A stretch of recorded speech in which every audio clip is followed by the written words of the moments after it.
We are back. How's everybody doing tonight?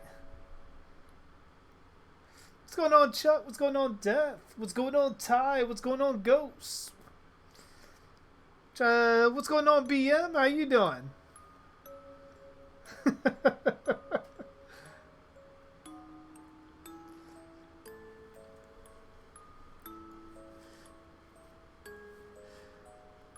Gonna be getting started here shortly.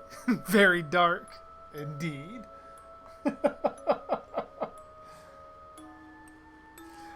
Figure it was fitting. I might wear this starting off the streams for every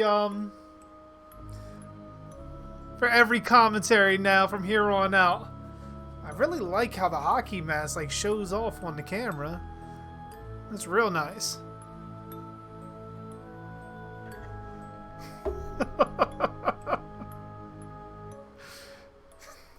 I swear, Death, that's a movie in there somewhere. Like, no, Mom. Especially when you play Killer Puzzle and how Pamela talks to Jason on there. And like Jason's responses kind of sound like that to me. Like, no, Mom. Okay, Mom.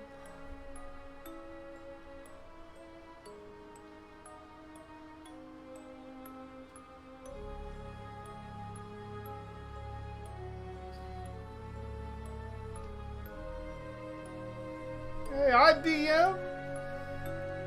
I saw you in there.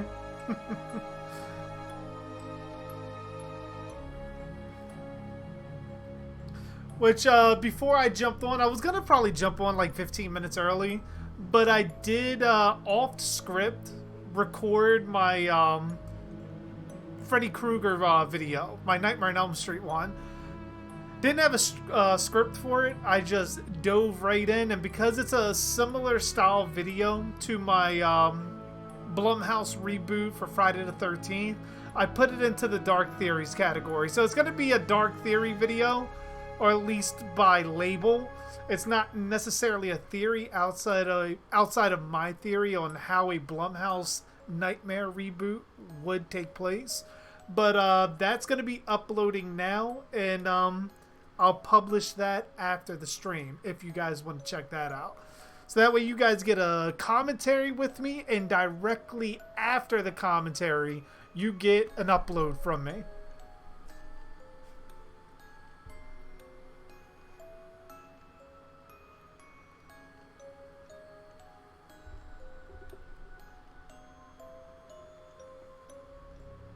Dark thoughts. I mean, that could be it.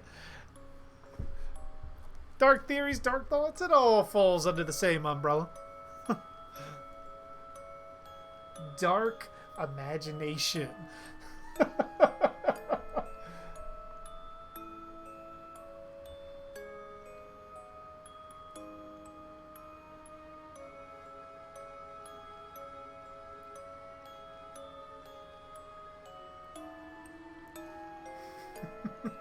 Feel like if I call it dark thoughts or dark imagination, I have to do the whole video pretty much like this. This is how we begin every video. I don't know how annoying that would be after a while.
Alright, so we got the music out of the way. Let me cut off this. Pull you up.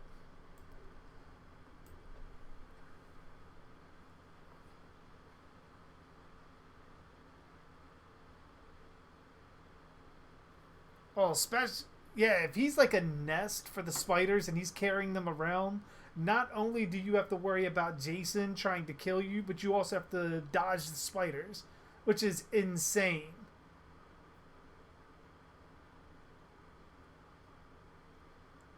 Oh, yes, Ghost. Oh, yeah, this is definitely in his honor. Ooh. Try to make sure my cape isn't getting caught under me. I feel like kind of like the Crypt Keeper or something.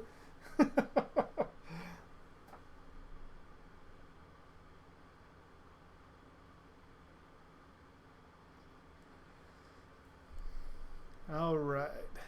So for those watching on Facebook, I see there's a couple of you on there. The way this works is I will be giving a countdown.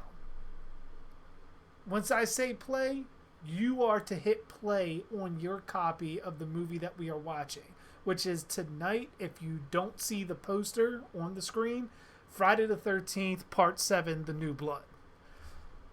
So when I give the countdown, it is then up to you to follow along, and hopefully when you hit play and I hit play, we're kind of synchronized, and my words are syncing up with what you're seeing. So basically we're watching everything together. I mean, everybody that's on YouTube right now pretty much has done this multiple times with me, so they know the process. But I know there's a good portion of people on Facebook that have not done this with me yet.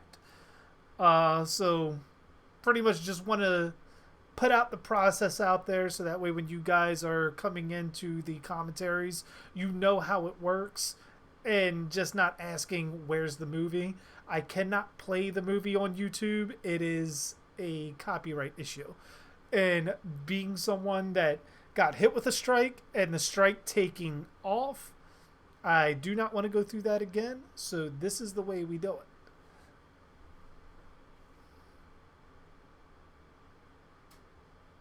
I would love to see the uncut version of this movie too.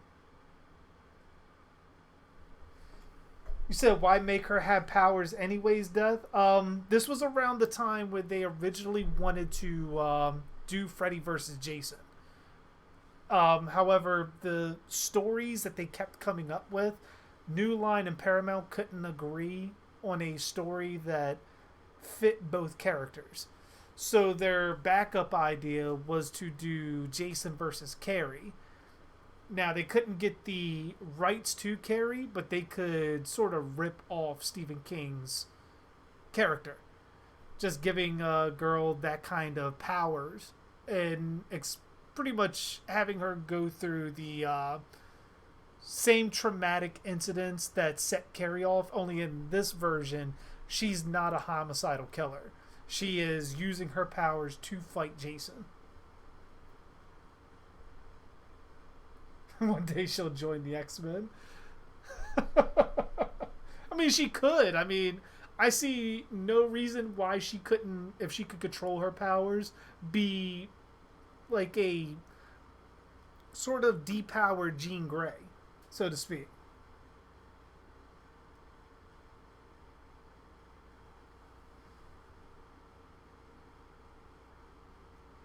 Yeah, I remember him saying that, Ghost. It was sad too because this had a chance to be one of the really darker entries of Friday the 13th. And Paramount, the ratings board, everybody just fought John Carl Buechler, I think his name was. They fought him on everything, from the effects to the kills to just overall, like, the entire story. They just seem to fight him on everything. Most notably, the sleeping bag kill was supposed to be longer, and Tina's father that shows up at the end of the movie was supposed to look more zombie-like than just a guy who got dirty falling into the lake and has been dead for 10 years.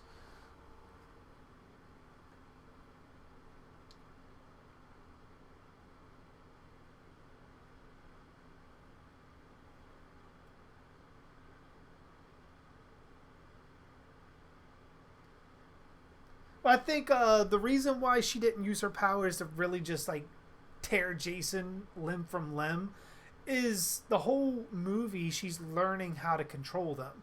And even when she's using her powers to combat Jason, she's never really in control fully. Like she's able to move certain things, but she's not so in control of her powers that she can do whatever she wants. Like there's a point in time where it looks like that, but she's struggling to do that. Because then it's the whole thing, why didn't she just pull Jason into the furnace and have him hold still and like keep him there while he was burning? Or just crush him into like a ball, like with her power.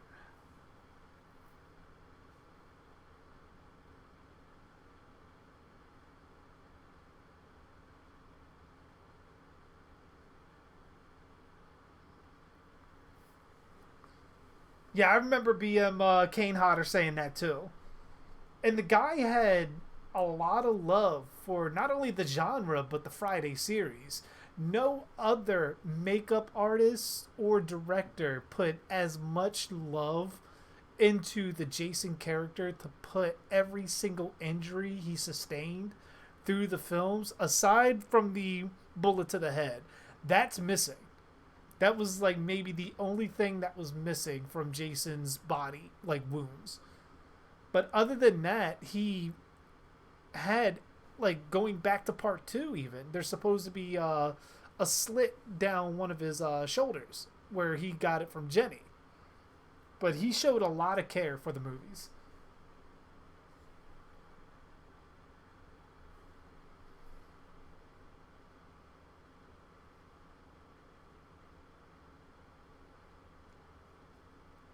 See, that's what I kind of thought too, Ghost. Although Dr. Cruz kind of indicates that there may have been other times, because if the death of her father was a one-off, then ultimately he wouldn't have been as interested in getting her to the campgrounds to use her powers. So I would imagine she would have had to have used them before for him to be so convinced that he could get her to use her as like a kind of use her as like a sideshow to get famous.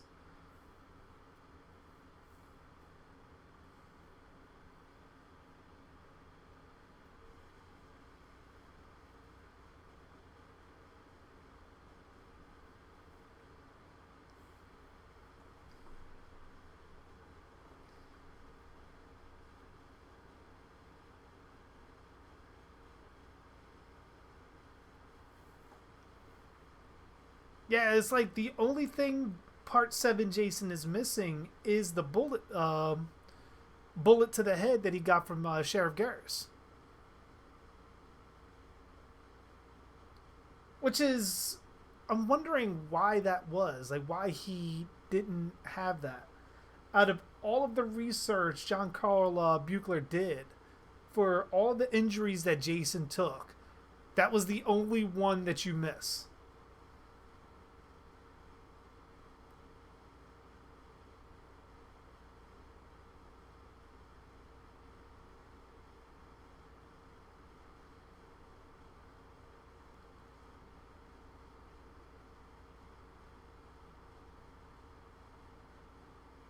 Alright, so we're going to be getting started here. So hope all of you guys got your copies ready. Let me make my player a little bit bigger because I don't want to be squinting at the screen while trying to look at it.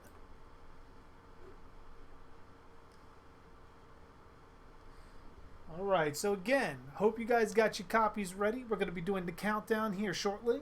And for everybody joining on Facebook and any other platform that I'm streaming on right now, once I hit play, that is when you hit play. So that way we can watch the movie together. If you don't have the movie or want to watch it at a later time with the commentary, then you could do so. This will be up on YouTube. Just get to the point where I am doing the countdown, and then we can start from there.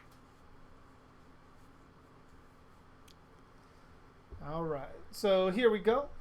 And we're going to be doing it in 5, 4, 3, 2, 1, play. Oh, okay, I got that. Thought for a moment I had the sound still on. Friday the 13th.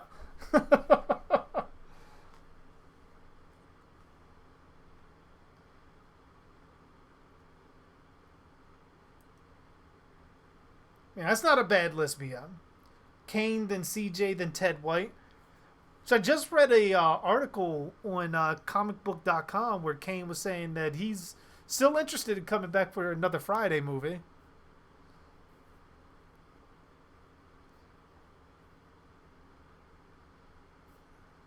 Of course, we get the recap. I love that they used the footage from the Part 6 teaser.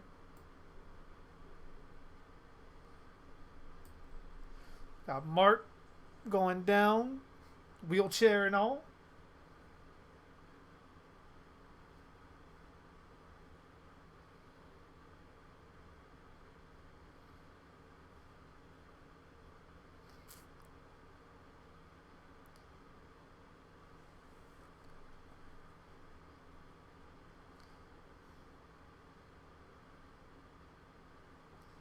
Hey, what's going on, little hand? We are just starting. We're actually a minute and a half in.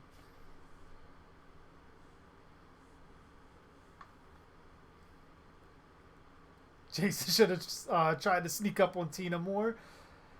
I think once you look at him in part 6, where he's just not really hiding at all, he's just in your face compared to what he was doing in part 2, 3, and 4. I think he just ultimately kind of gave up on hiding. He still had some stealth moments, but I think he's so aware that nobody can really kill him that he's like, fuck it.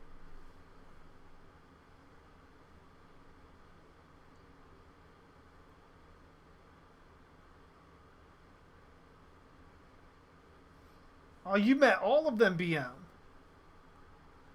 Shit, that's a hell of a list, especially Steve Dash.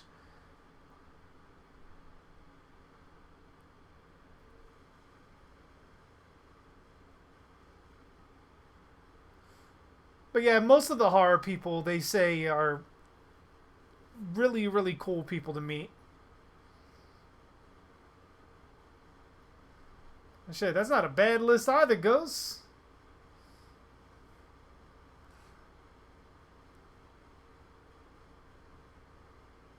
Oh no, after seeing Kane Hodder's documentary, what was it, The Hell and Bat? Makes me want to really meet him too.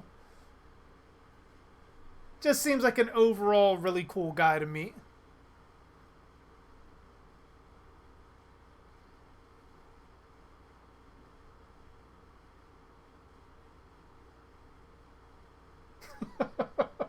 Pretty much, Death.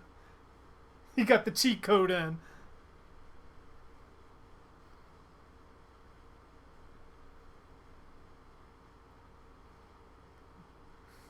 And as Dead Meat would say, title card.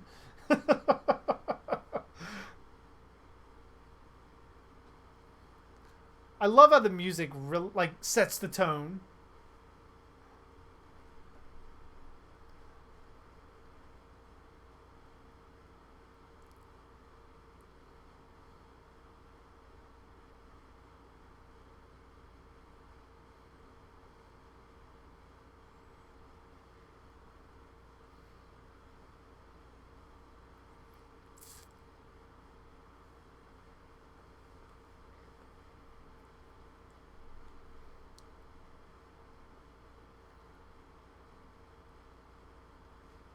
The only thing I do remember as a kid was thinking that the opening credits kind of ran on a little bit too long, and you got that sound effect way too many times.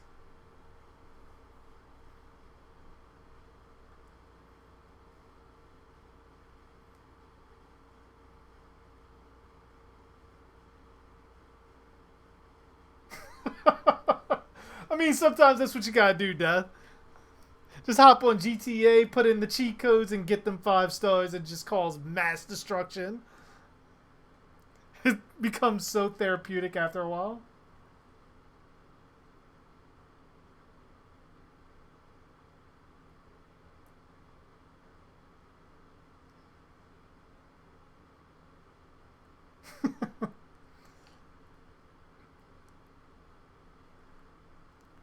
See, I wonder how long after part 6 this part was for Jason's clothes to have changed color.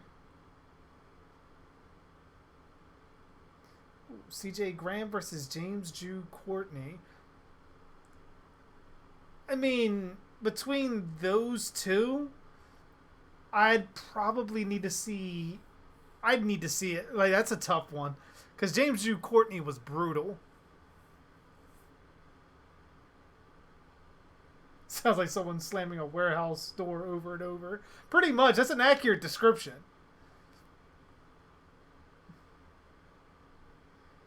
Yeah, I know. Like, his clothes are, like, still fresh.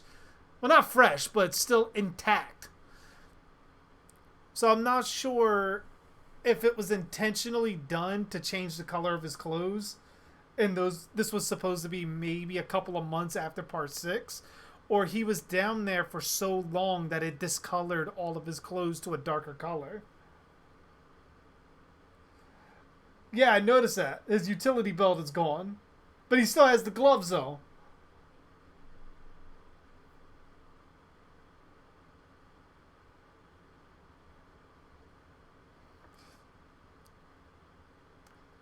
But you could probably say maybe there's a movie that we're missing between part 6 and 7 that answers those questions. But then that would leave a couple of holes as well. Who the hell would have chained them back to the bottom of the lake?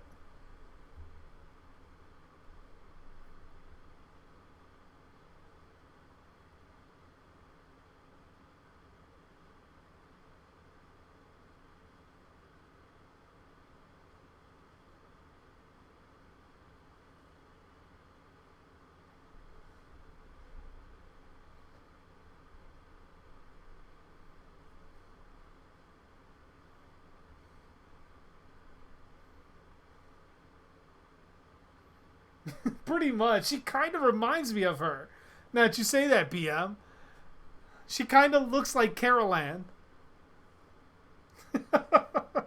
And it doesn't help that she has the telekinetic powers that she has.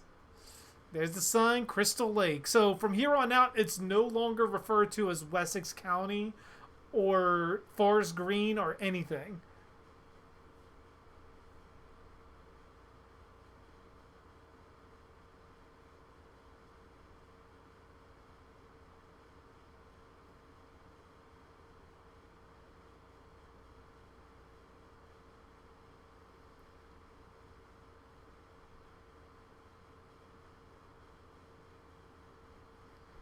Yeah, because like where he's at in the lake and where you see him come up at indicates that the house is like this is supposed to be where Forest Green is, considering where he rises up. Unless there's a movie that we're missing in between part 6 and 7, it doesn't make much sense on how he's that close to them, where Tommy dropped them to the bottom of the lake. He was close to the cabins of Forest Green. And we don't see any other cabins around that area or even a clearing where the cabins would have been.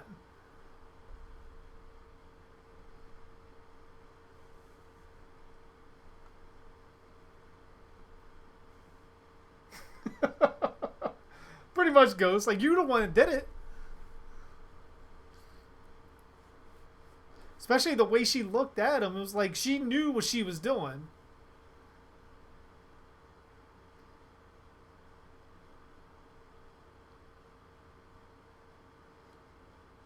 Exactly, BM. And like, look how that water that the lake is shaped.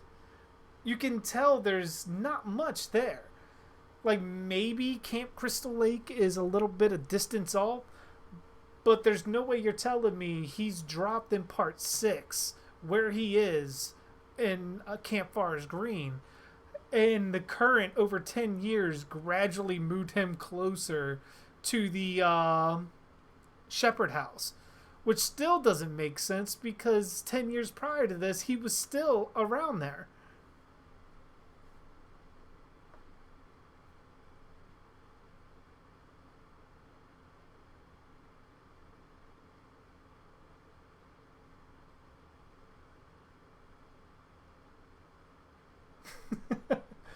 That's still crazy to me, Lohan, that somehow Crystal Lake is connected to the ocean.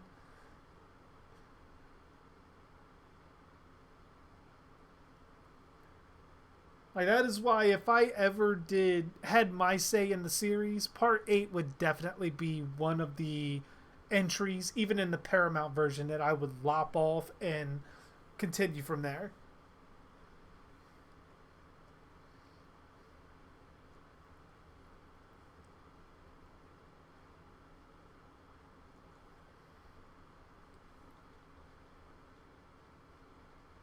Maybe. Or possibly what could have happened, and this is solely on Tina's character, maybe while they were staying in those cabins over a couple of years, she used her powers in the water, like she kind of did to bring Jason back in the first place. And trying to sort of play around with him, she little by little dragged Jason closer and didn't know it.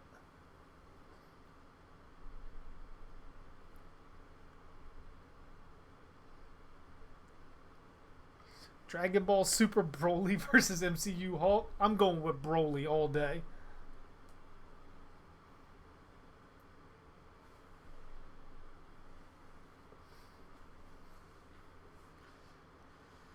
I don't know. Even if I'm trying to get her to do it, seeing it would make me jump, regardless.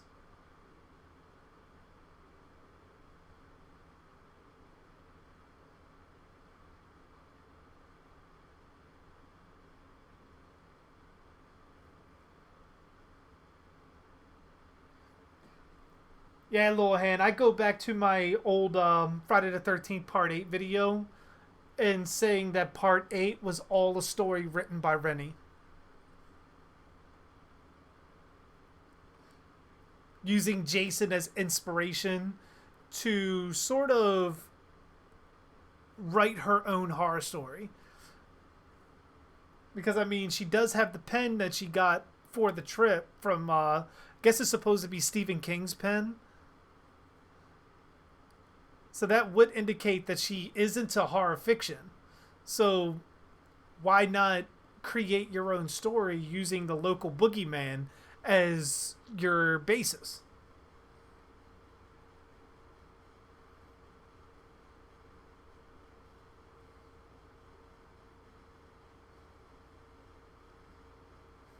Superman versus Tina. Yeah, I would have to go with Superman on that.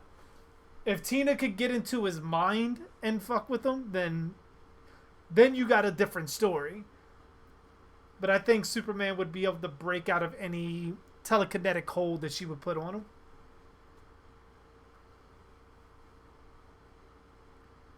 Professor X versus Tina, and then the world exploded. I would go with Professor X because I think he would completely wreck her mentally, or probably even do it where she forgets she even has powers.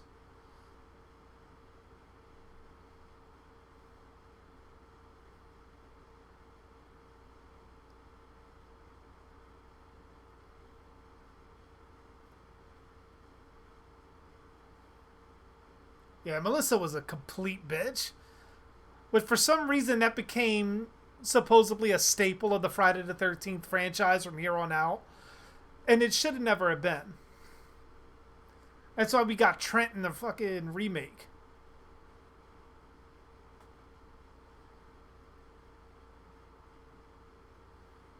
And you notice The Camp Crystal Lake sign isn't under the rock.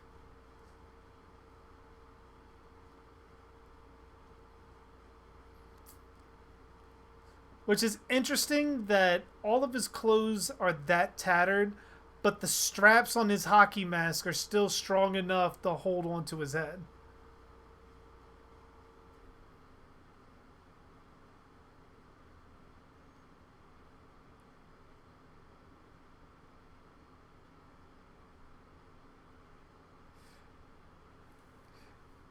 Yeah, I definitely like that route, BM. Like to have Part 8 as part of her writing a story to cope with her childhood trauma. Have I seen The Boys? Yes. As soon as I watched the first episode, I binged it in 2 days. I absolutely love it. Oh, there he is. But you notice he doesn't have the black screens in his eyes that he gets basically for the rest of the movie. Look at the suit that he wears. Like you see the spinal cord and everything.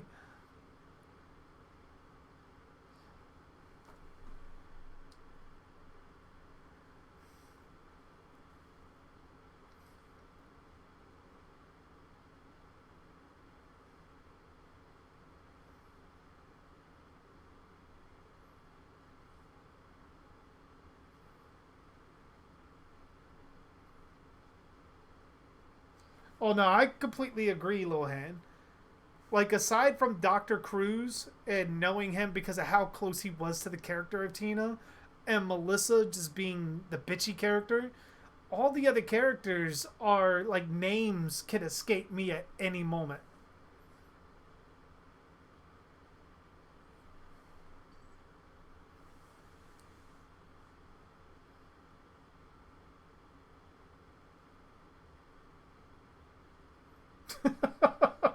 Well, that's the way you enter a room, Sid. I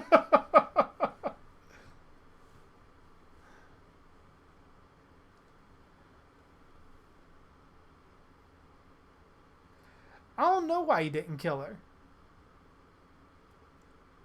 Because, I mean, it's implied he looked at her.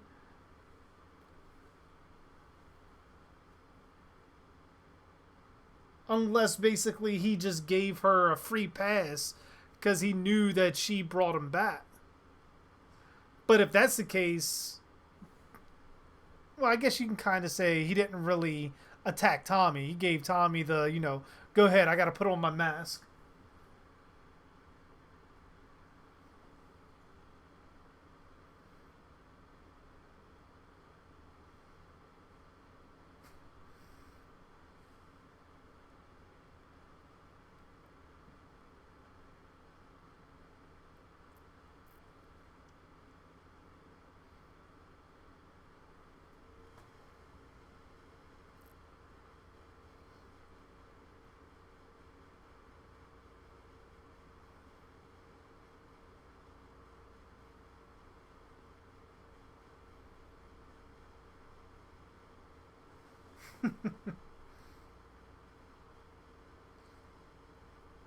There's a town in Austria called fucking. People love stealing that town sign. I bet.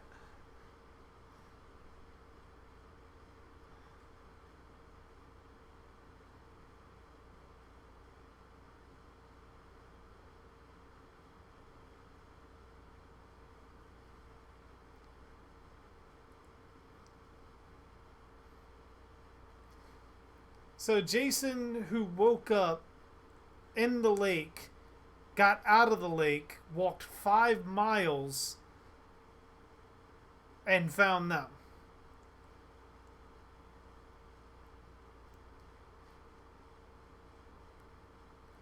Now, for anybody that knows how long you gotta walk 5 miles for, that's a hell of a long time. And there's people occupying the Shepherd house and the house next door. So why the hell would Jason walk 5 miles out of his way just to get these two?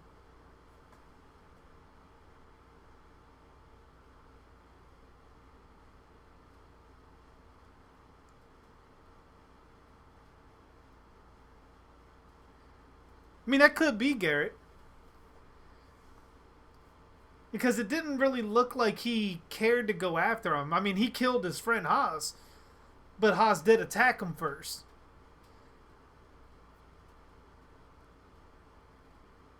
Oh, and she's dead. You shift. I mean, I think we're too early in the match, though, Death.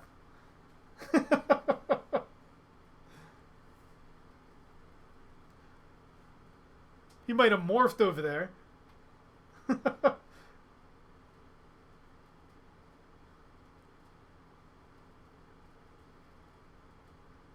Which isn't that the same music from part 6? Just a little bit updated?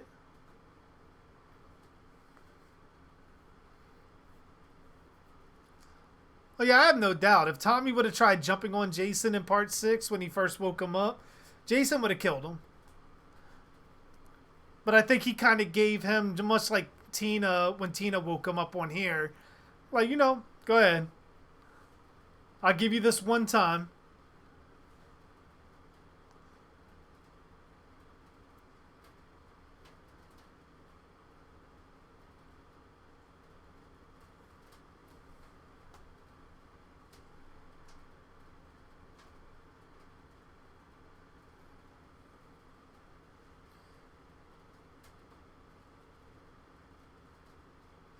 Yeah, it's like bones on the fingers. Like, you look at them, you almost like pass them, like just kind of ignore them and expect.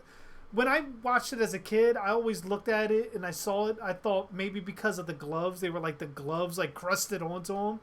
And then when I watched it when I got a little bit older, like, oh shit, those are bones. Made me like the effects for his overall costume a whole lot more.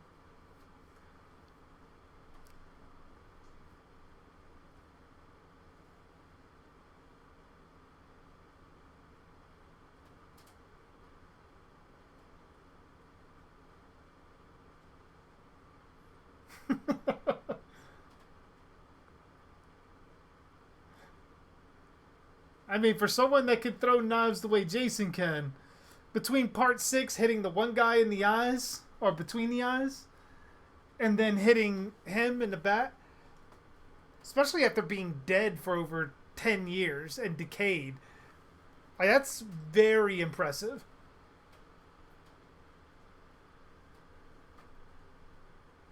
Just this one time, you hear?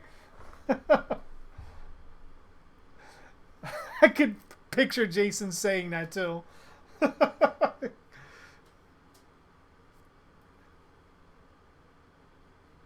Especially in part 6 with Tommy, like, look, you bastard, I let you go a couple of times now. You keep coming back.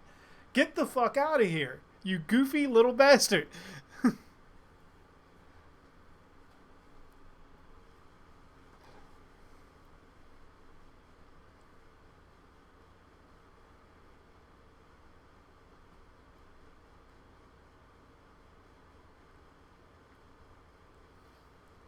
Oh no, I look at her and all I can see is Victoria from the video game.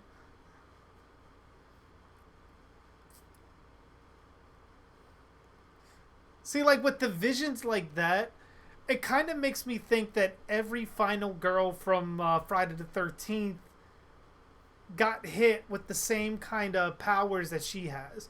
Maybe not telekinetic, but definitely visions.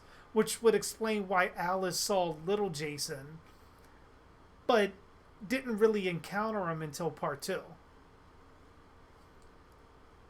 Like, I think her overall power, she might have been telekinetic before, but the death curse of Crystal Lake, likely due to her trauma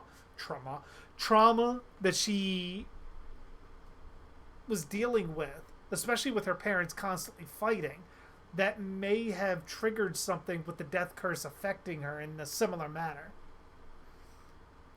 Because you look at Chris, even when Chris had her so-called encounter with Jason before part 3, she had an argument with her mother and was even slapped. So what if the trauma for that triggered the death curse on Chris, and she started having visions, and her encounter with Jason was prophetic and not actually happening. That's where that theory came from, if whether Jason actually raped Chris or not.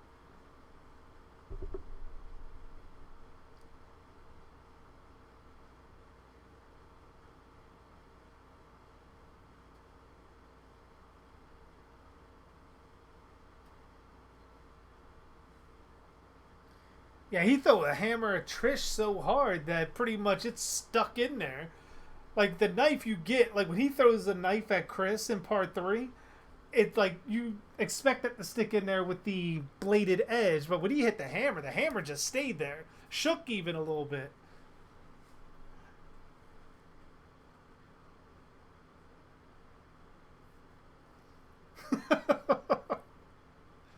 See, little hand, me and you were thinking of the same thing.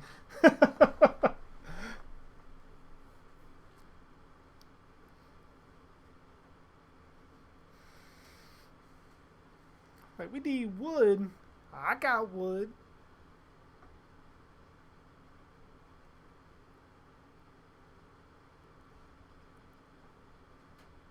It's a really nice looking machete too. Which, speaking of, I went to Spirit Halloween today, and they actually have a machete that looks like that.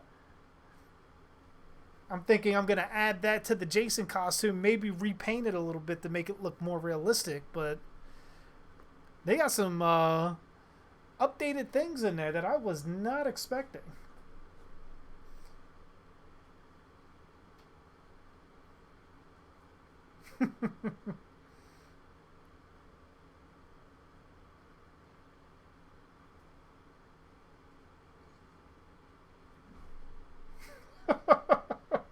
I bet that was a hell of a movie, Ty.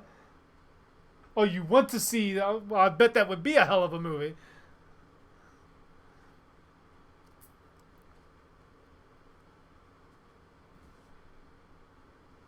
Like, is that Jason breathing?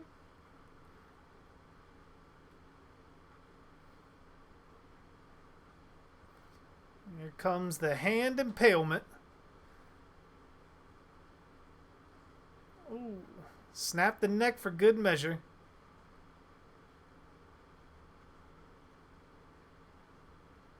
Love that he takes the machete and he only really uses it to cut the tent. I don't think he uses it for any kills on here, does he? At least not that I remember.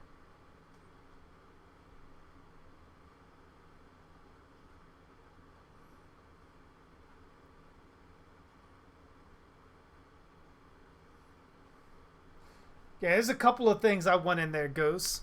They got the Camp Crystal Lake sign that I want to add to behind the green screen.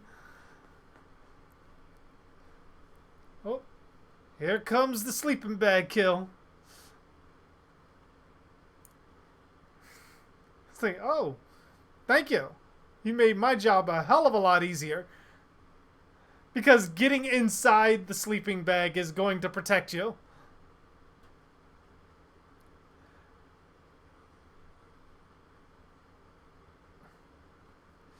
Now, I'm still wondering how he slams the sleeping bag against the tree, and it's supposed to be her feet that seemingly hit it, but yet her head is the one that gets cracked.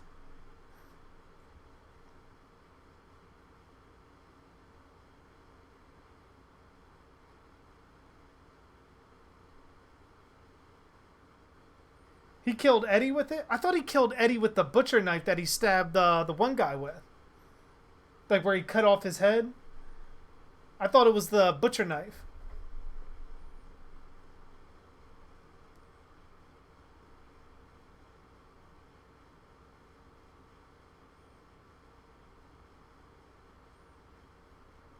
She's a bot.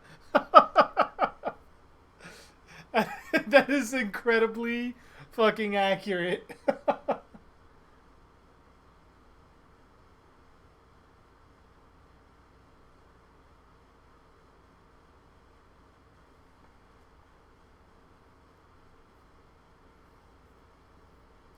Oh no, I don't think Gordon died either, BM. At all. Especially if you count the Jarvis tapes on the game, they pretty much confirm that Gordon's still alive.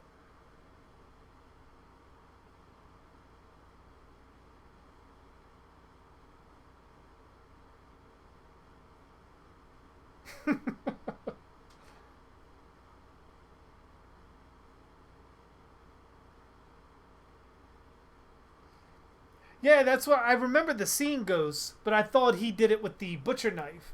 I didn't know it was the machete.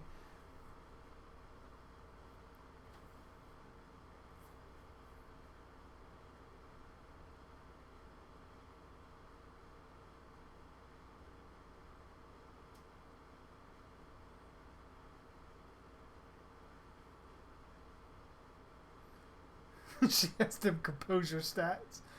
Or the composure perks.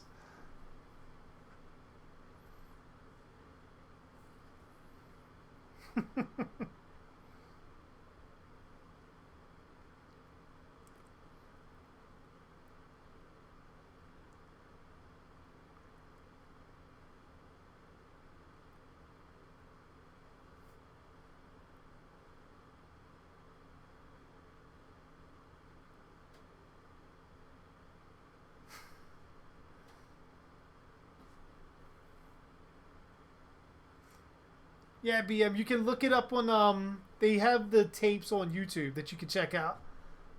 That's how I checked them out. I didn't collect them all. I just ended up watching listening to all of them on YouTube. Really interesting stuff with the Jarvis tapes.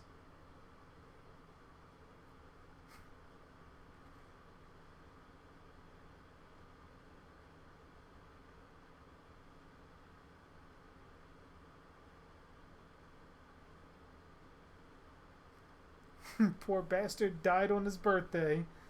At least it was by Jason's hands. Best present ever. Well, you figure. What did Jason get for his birthday in 1979? His mother beheaded. So he's not sympathetic to anybody's birthday at this point.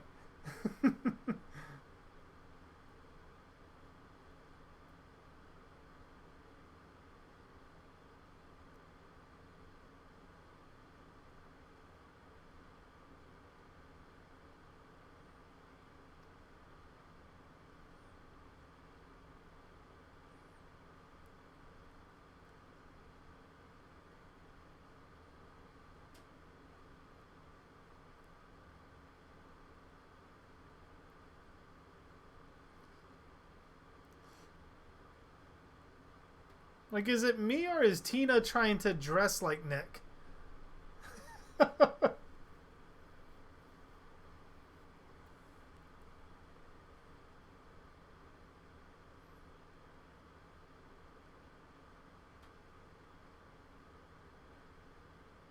Oh yeah, Maddie is. I thought she looked pretty good, even with the glass. But I'm a sucker for glasses, anyways. So like, it's always been a bit of a thing for me.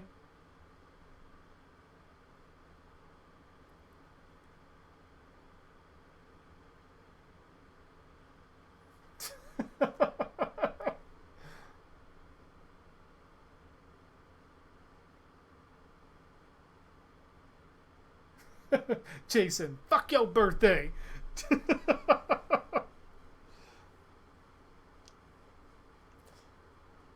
Or it could be interpreted. He did try to give what's his name, Michael, a present by throwing the knife at him. Like, here, I got you something.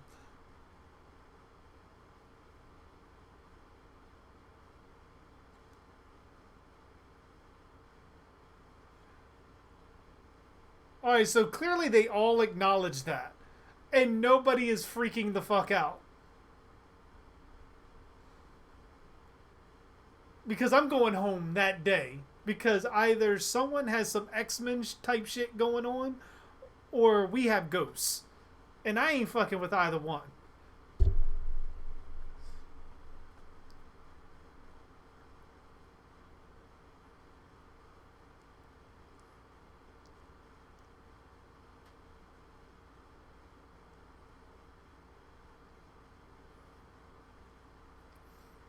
Have any advice for someone starting their sophomore year of high school? Just be yourself. That's all I can say. That's all I did ever through school. Like, if friends are gained in the process, then so be it. If not, so be it. but you don't want to create a character at school and it just not be you. Always feel comfortable with yourself.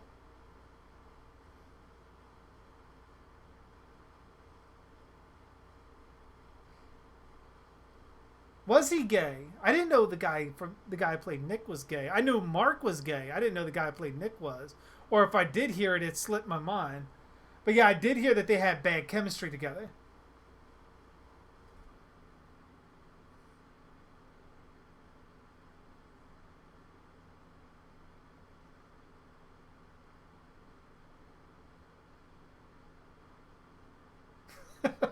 They must have had pretty good weed.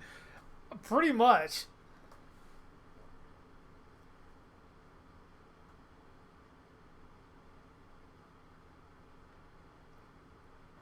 It's like, whoa! Like the necklace breaks and like, that's pretty cool. Like, fuck that, I'm out. If anything, that blows my complete high.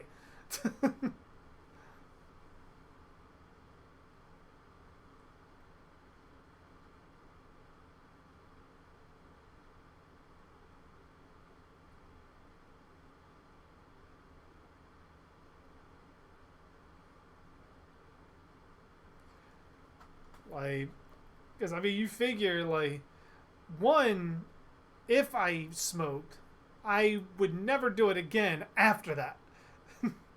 Like, dude, the last time I touched anything, I could have swore a necklace was floating and snapped and broke.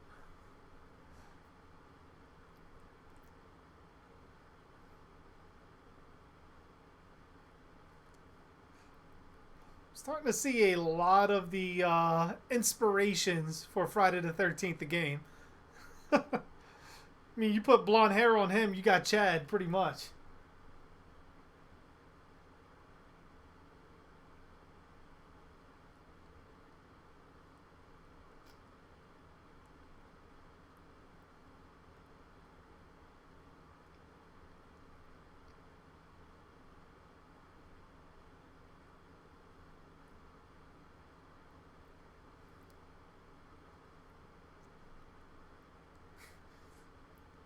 Jason just looks like he's so pissed. Like, I keep telling you goddamn kids not to be fucking on my goddamn land. Of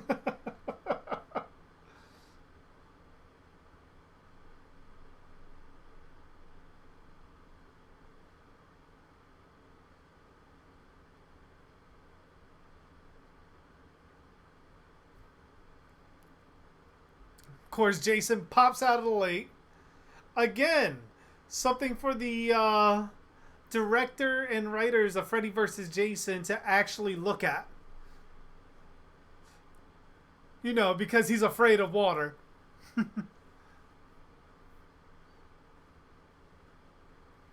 Clearly has an aquatic phobia.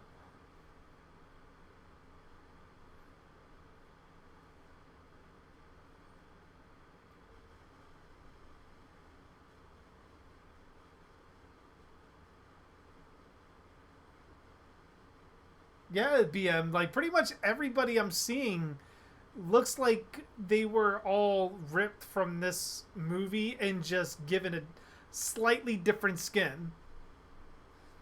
And in some cases, like with Victoria, a different name.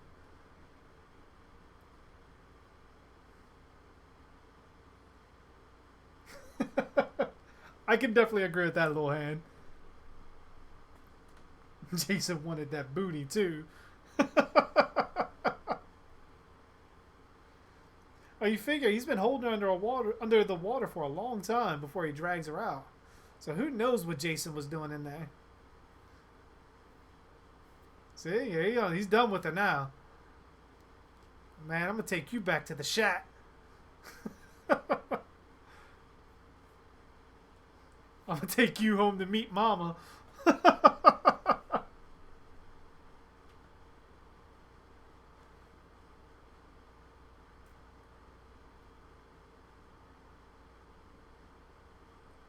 Jason's puberty phase.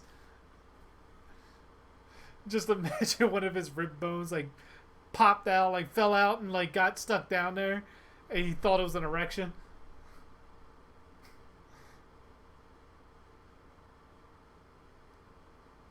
Okay, I see other people use this. I do it like this, right? Does it at the bottom of the water, getting the motion of the ocean going.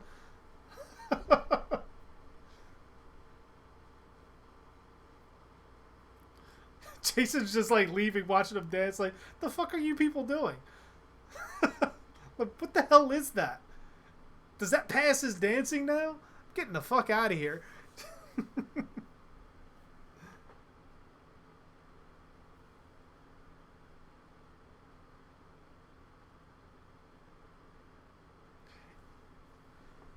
Yes, barely. This was originally supposed to be Freddy versus Jason, but they could not get the rights to Freddy because New Line couldn't agree on a story with Paramount on how to do it.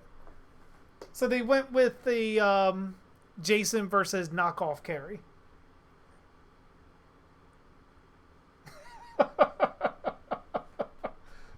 See, little Hey, you can picture him doing that now too, just like dragging it like, "Oh, you gonna love my mama." Just picture it in the fucking Adam Sandler Waterboy voice.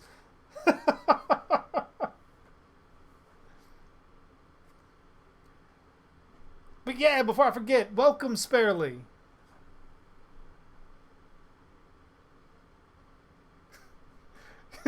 Jason. Crispin did it better. Pretty much. But do you see, like, when he's looking at them dancing, how he turns in disappointment and just walks all?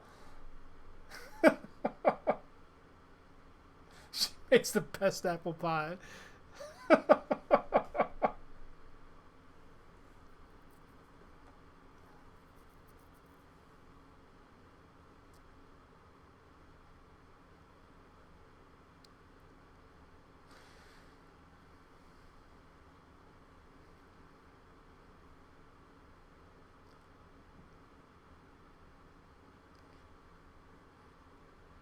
Dr. Cruz is pretty much, who the hell keeps stealing these from my goddamn house?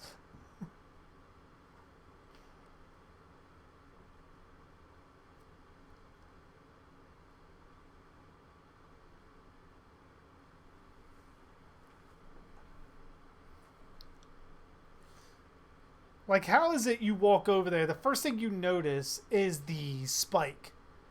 Or whatever the hell that thing is. You don't notice the big ass body stuck to a tree.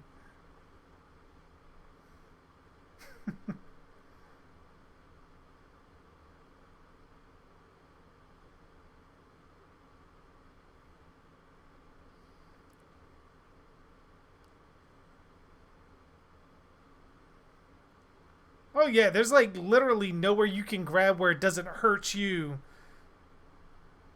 pretty badly. Kathy Bates as Pamela. That's actually not a bad pick. Believe it or not.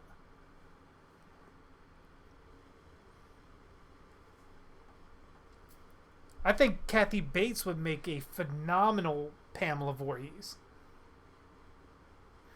Just not with the Waterboy Mama voice. I couldn't do that.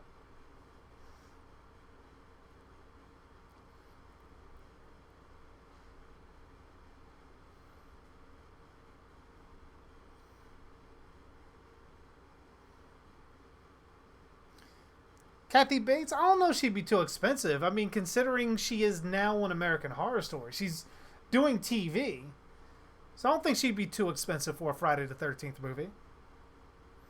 Granted, I don't know how much they're paying her on there, but I don't think it would be too overtly expensive.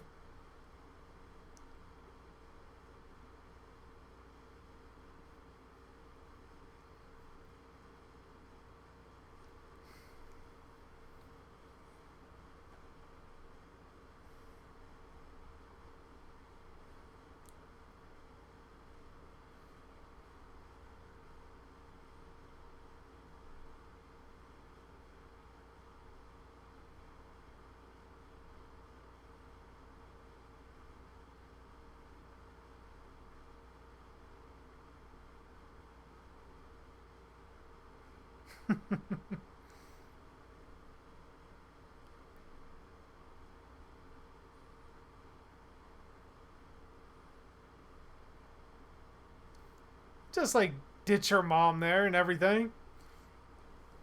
Now my thing was, what was the plan here? Like, like you run off, you're gonna have to go into hiding.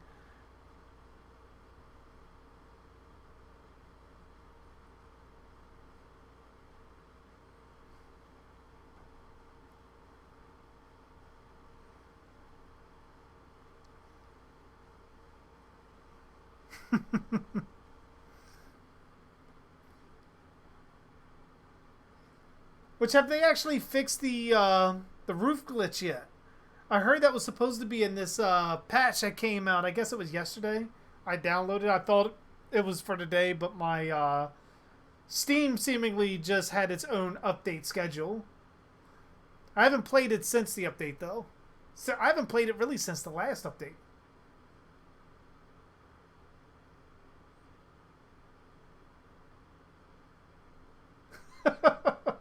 Funny thing, Lohan, I am actually better at driving on PC than I am on the Xbox. I have no fucking idea how that works.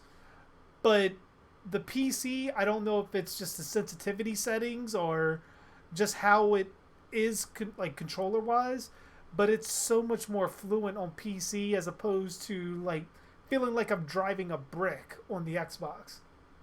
A brick on ice.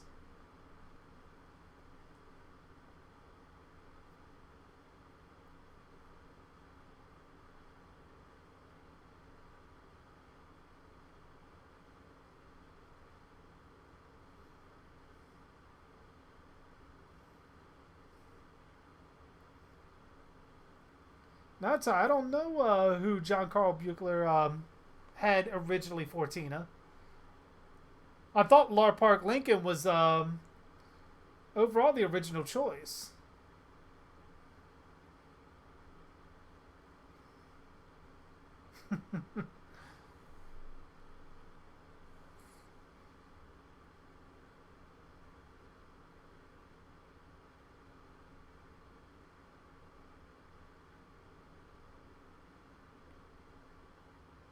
Hey, what's going on, random streamer 69? How you doing? First viewer from D Live. What's going on?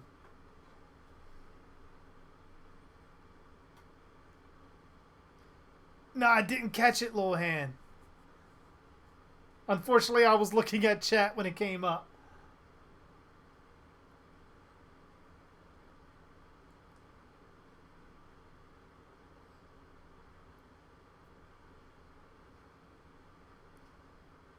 Oh, you wanted Brooke Shields. I probably would have never have happened. Not in these kind of movies, the way these movies were looked at back in the 80s. Chase is like, peekaboo.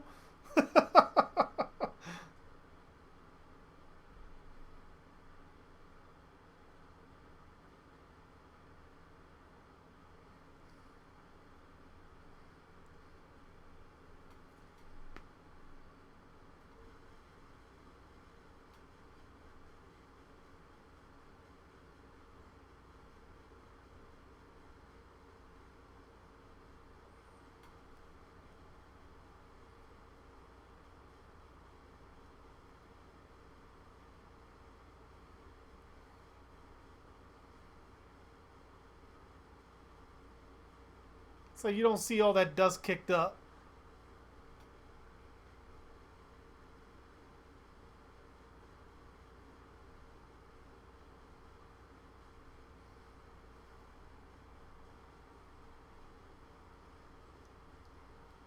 Oh yeah, BM, I know that. But considering, if you consider how people like Siskel and Ebert reacted to Betsy Palmer being in the first Friday the 13th, and any other female actor that would have been remotely around the same stature or even higher, being criticized the way they criticized Betsy Palmer, they probably wouldn't have been able to take, and that would have been a determining factor of them never touching a franchise like this.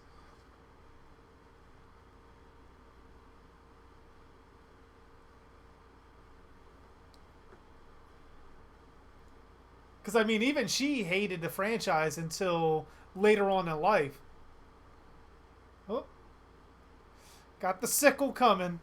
Seeing the sickle just reminds me of Vincente DeSantis' message for September 13th.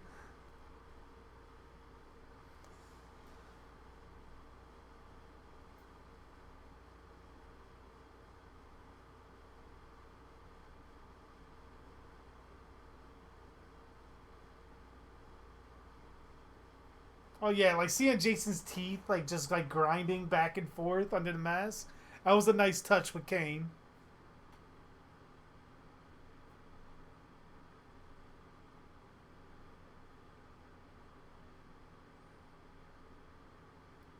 Really? I didn't know that was the year Tina was actually born. The high pitched scream with the sickle coming in.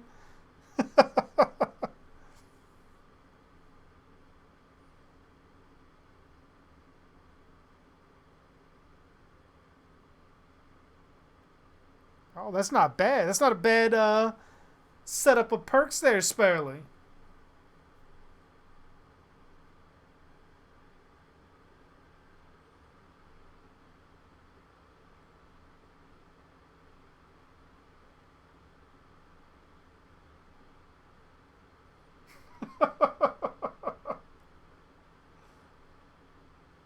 An Ultimate Part 7 figure would be amazing.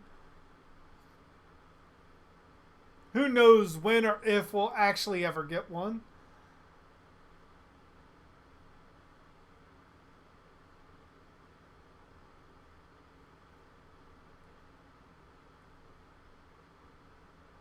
Yeah, we know at the very least it is supposed to take place in 2001. At the very earliest, in my mind.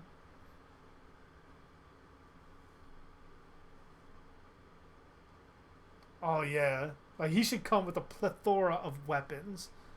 Like, every single weapon he uses in the movie, even the buzzsaw.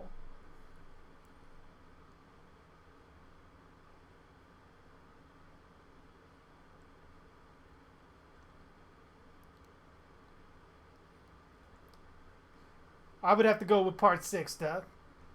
Because if Part 6 even dismembers Part 9 Jason, I don't think Part 6 Jason would be enticed to eat his heart to allow Part 9 Jason to possess him.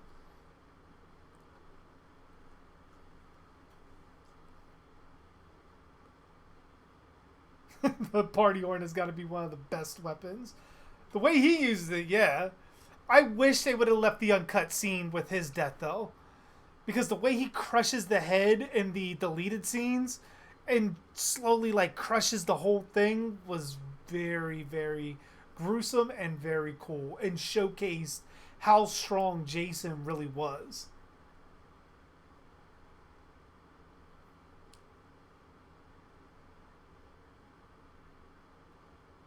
I would still go with J6, Death.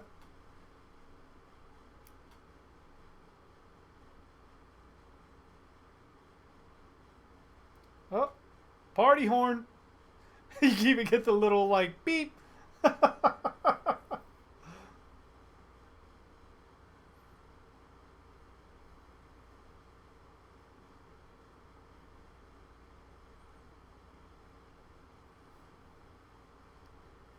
Like, while pre-Uber Jason can regenerate,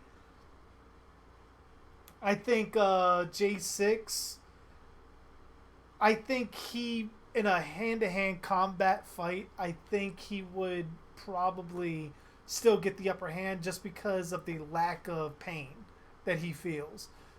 Like I would say JX, pre-Uber Jason does show a bit of pain here and there, especially when Brodsky stabs him in the shoulder.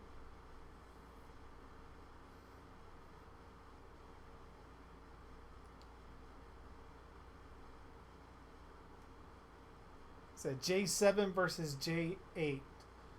Surprisingly enough, I know a lot of you guys are saying Part 7, but as much as I hate Part, not hate, but as much as I dislike the story of Part 8 and some of the elements that's within there, I would probably go with Part 8 Jason. Because clearly he shows the teleportation powers that he has, and it's very unlikely that Part 7 Jason would use toxic waste against him. Other than that, he's just another version of Part 7 Jason. And the damage he takes being electrocuted, shot, he takes all the damage that essentially Jason takes on here. Even being ran over by a car and all kinds of other stuff. Aside from having a house dropped on him, he doesn't have that happen on there. But I think Part 8 Jason showed a little bit more resilience and higher powered than Part 7 Jason.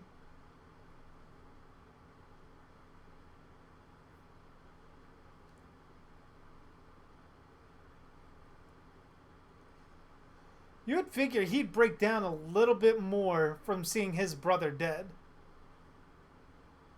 Like, he literally didn't really react at all until she grabbed him to try to move him.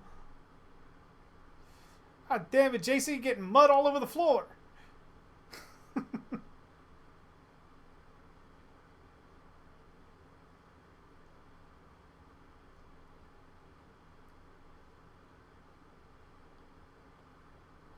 Part 2 Jason versus Roy Burns.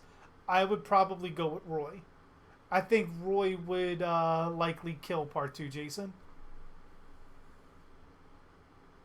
Well, Tina did give him a spoiler. Fair enough. Fair enough.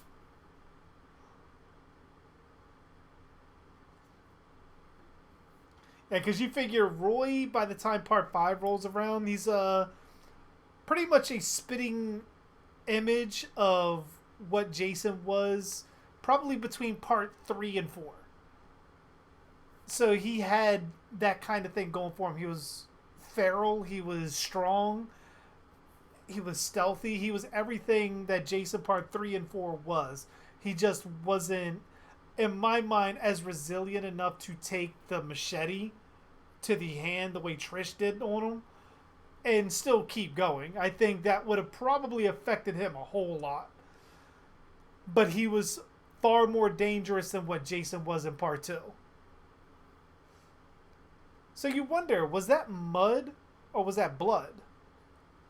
If I remember right, when he walks in, I forgot to look, but Jason is standing in the kitchen when he walks in there.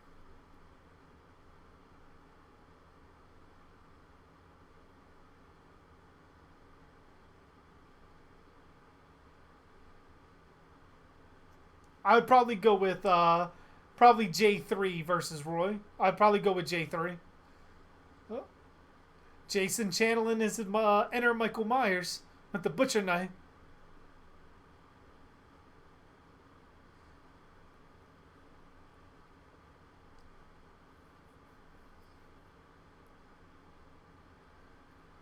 Rambo versus Jason. My guess probably Jason because I don't think Rambo's ever seen anything like that. J3 versus J7. Probably J7.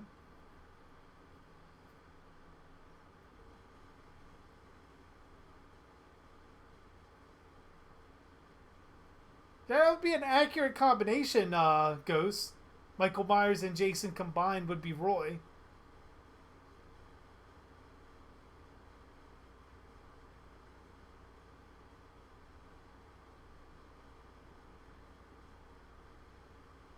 That is true, BM. I don't remember Jason ever getting kicked or punched in the crotch after Part 2.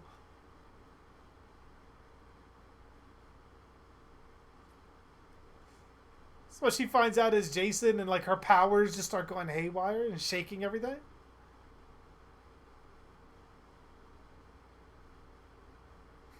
No shit. Of course it's her.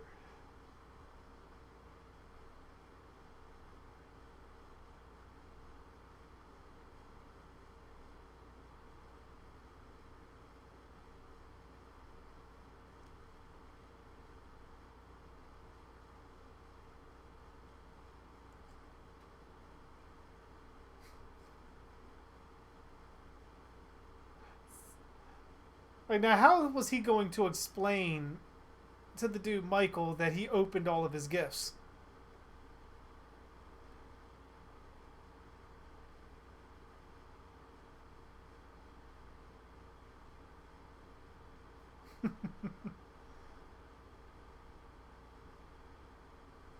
Jason lost his giznads that fateful day.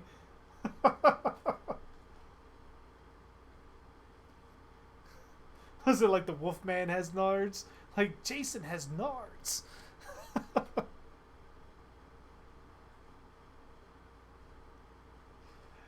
Now, what was that scene?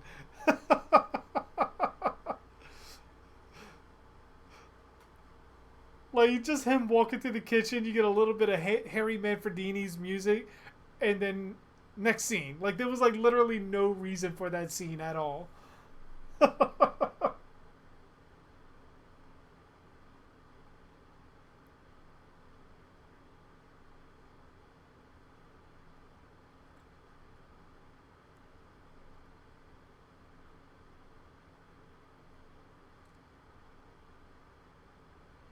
Okay, I'm trying to look at what he has in his hand. Okay, yeah, it was the machete.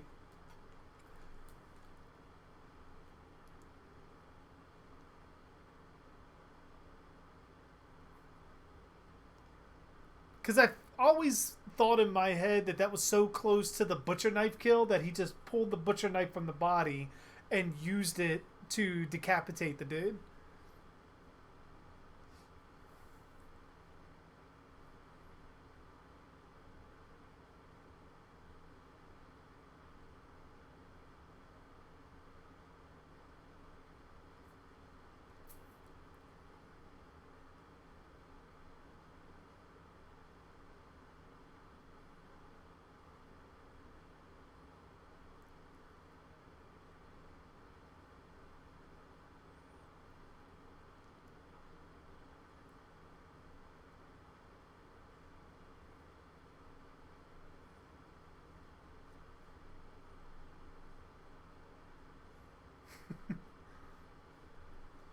I would hope if we do get another Friday the 13th soon, that we actually get this sort of special effects design for Jason.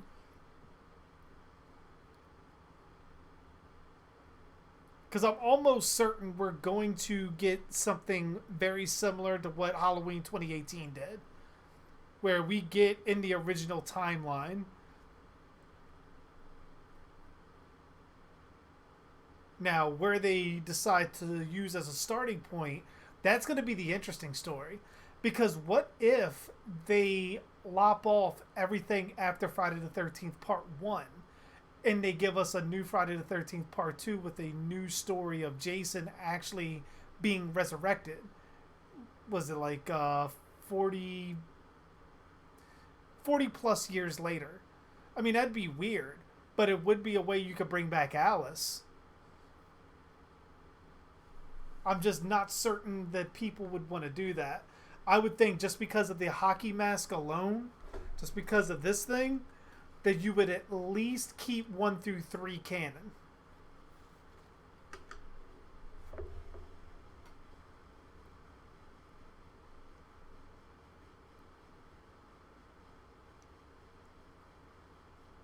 Bring the chat a pizza. I agree. I want some pizza. I could go for some pizza right now.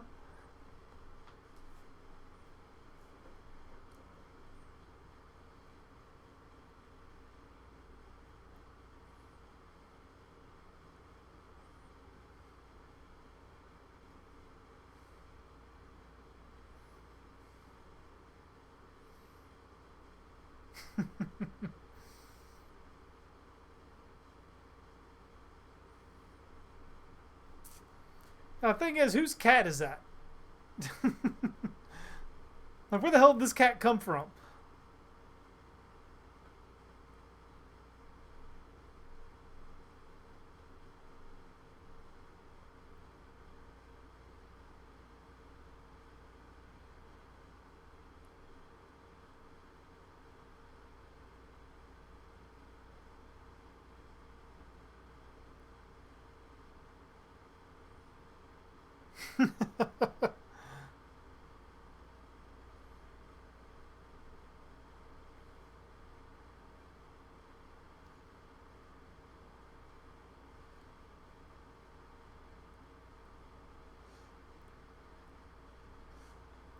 Just like throw her out the window.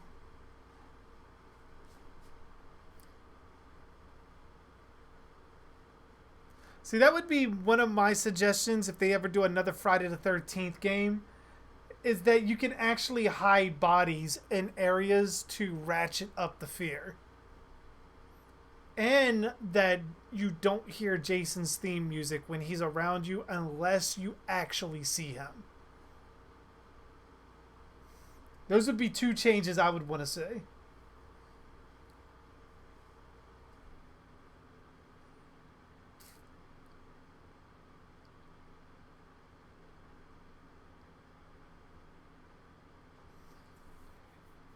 Which I'm inclined to agree a little bit with you, Ty, but there, because the quality of the stories have dropped dramatically, you kind of have to retcon something in order to get the series back on track.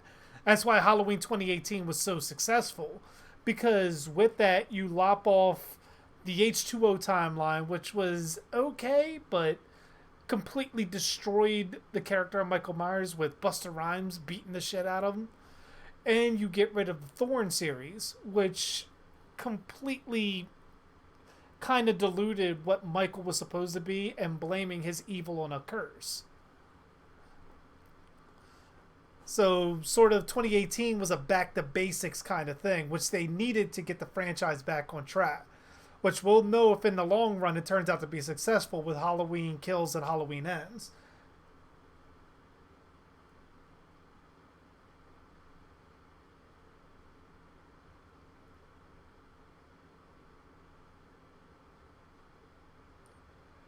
I mean, to me, BM, Season of the Witch wasn't really that bad.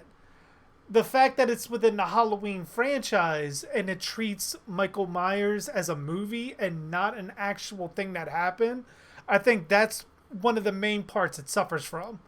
Oh, and Tina's mother's dead. But you wonder, like, that particular weapon that Jason had always interested me.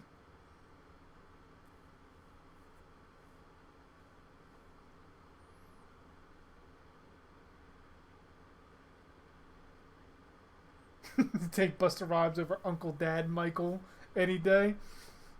I mean, I can definitely respect that.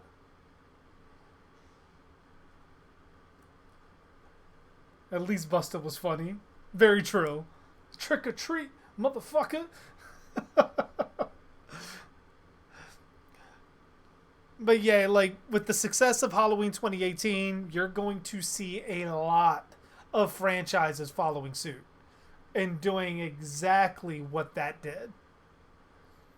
Especially if the next two sequels are equally as successful.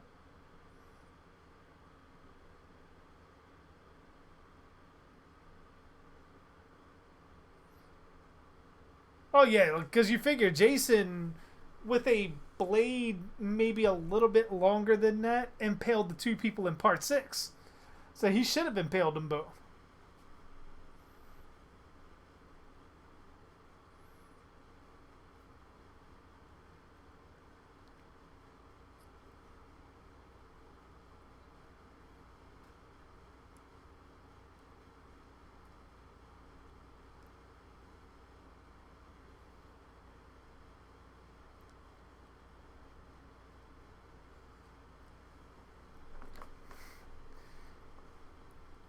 Oh no, you know they're gonna put their hands on the Nightmare on Elm Street little hand. Unfortunately, but I do have a video that's going to be uploaded directly after this commentary that is going to go in a way that I would probably go about it. I mean, I wouldn't want them to do it at all, but if they're going to do it, this would be the way I would do it. And it would be in the video after the commentary.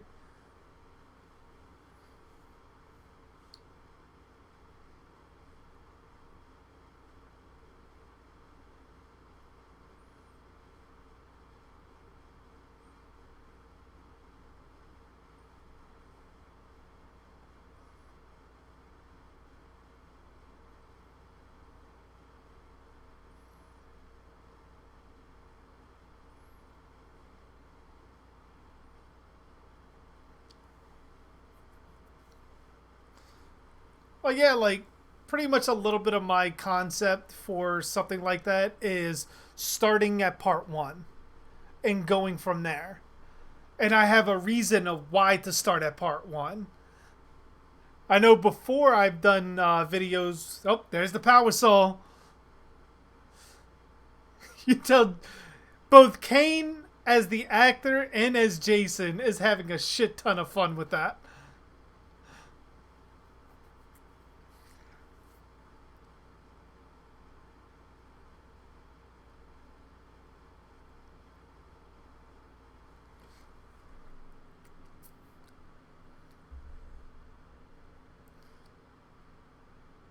Now, but ultimately the concept that I'm going with involves the way A Nightmare on Elm Street Part 1 ended, his connection to Nancy, why Nancy is important in my concept,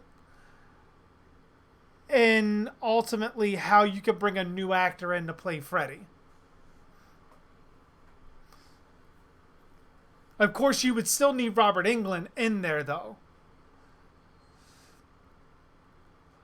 Which I heard the MPAA completely raped that scene. Like, they completely destroyed the gore effects for that scene. Like, made it as PG as possible.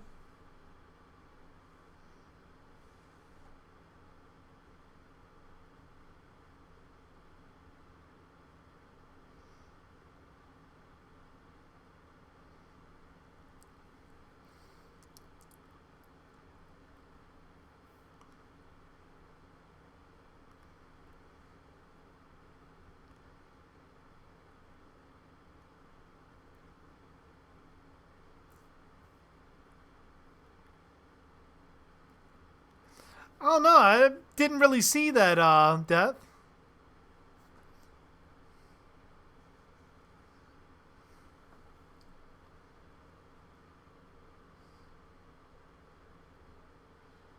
Just bodies everywhere. Like, how did you not see that walking over there? Like, the girl who can see the future and everything doesn't see all these bodies just laying around.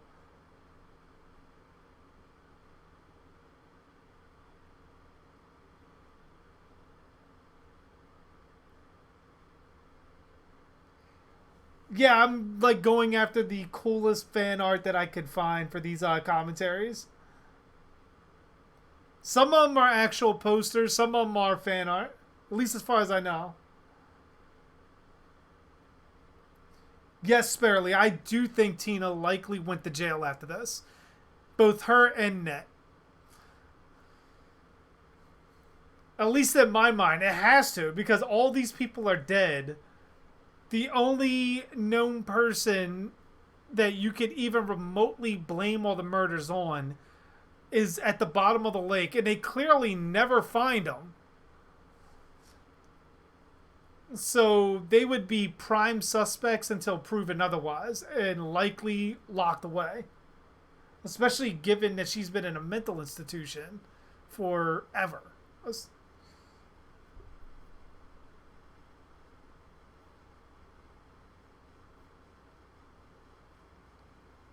Oh, definitely. They should have just gave it the NC-17 rating and like let it roll out. Because fans of the franchise would have watched it anyways, just because of the Friday the 13th name. It being NC-17 would have only helped marketing.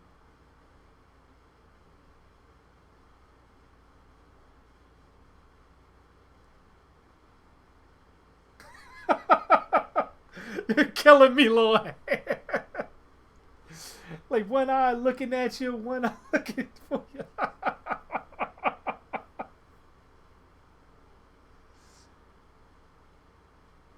Has telekinesis, trips over dead body. Exactly. Very accurate.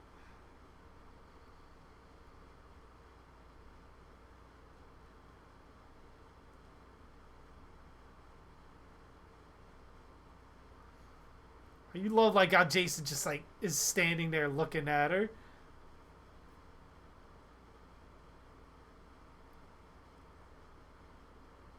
Like I see a little bit of Ted White right there too.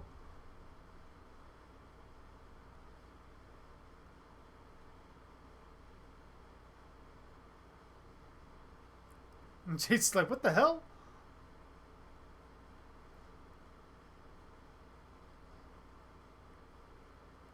I'm sick of this shit.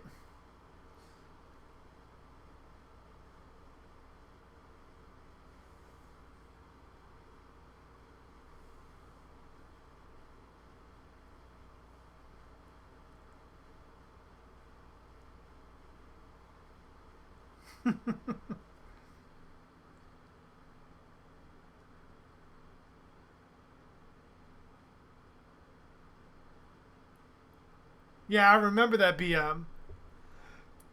Like, Violet's death was supposed to be a little bit more graphic. Her bear crotch. That part I didn't know.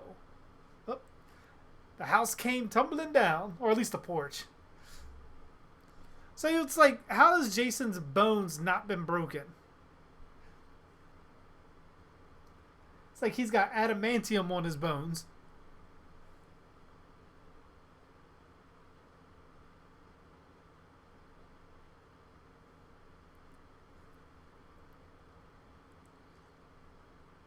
Yeah, because you wonder if Tina's powers aren't as powerful outside of the Crystal Lake area.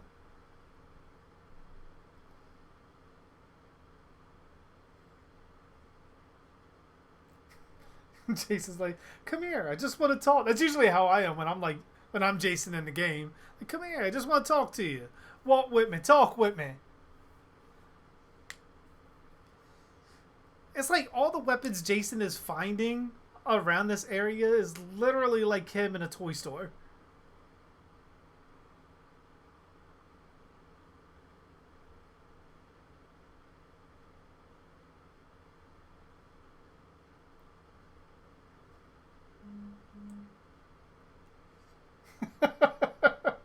Very nice Wolverine reference, Deb.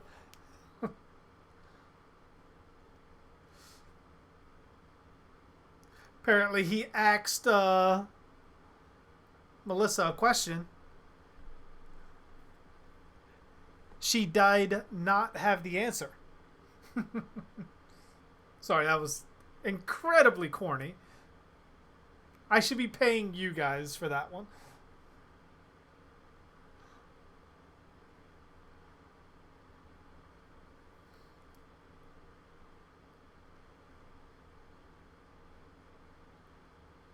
Sounds like Jason is like water in his boots and just like squishing. Which just makes me think of that feeling when you have like wet shoes. You just hear the oh. I'm just going down like through the steps like oh god damn it.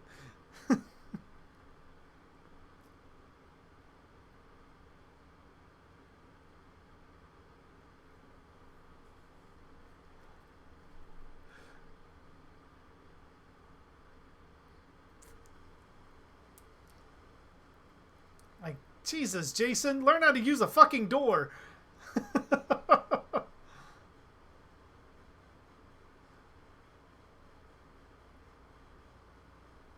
Like, considering what we hear from his back sounding like it's cracking, I would think he'd be kind of paralyzed after this. Or at least some seriously, like, fucked up bones.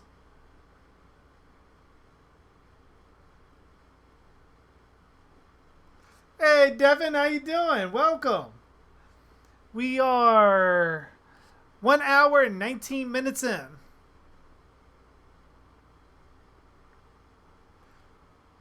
Jason versus Carrie? Well, knockoff Carrie, yeah.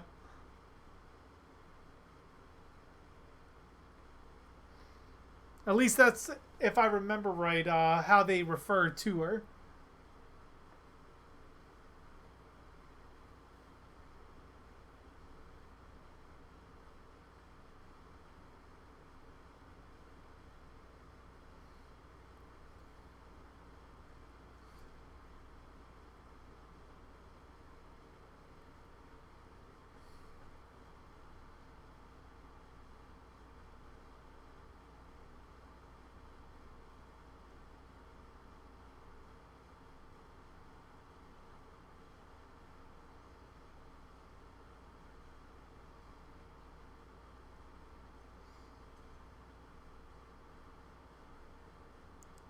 Oh man, that's some sick shit, BM.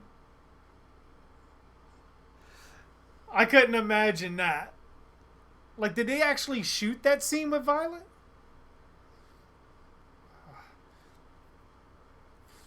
Just he's like pissed, like pulling the nail out of his head.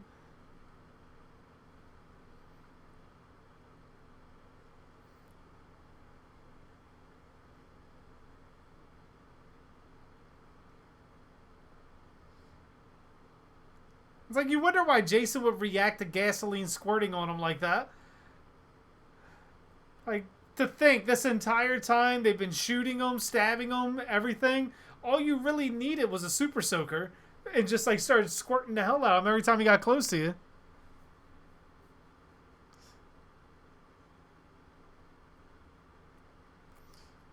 Oh, Freddy did it in Freddy versus Jason. It didn't really have any effect on him.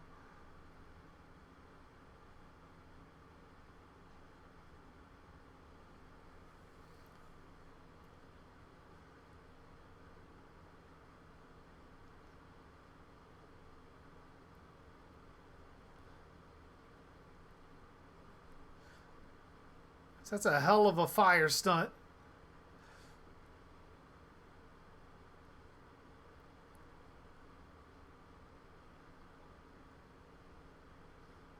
But still, big props to Kane on that, especially given his past with fire. Like, I'm surprised he even wanted to do that.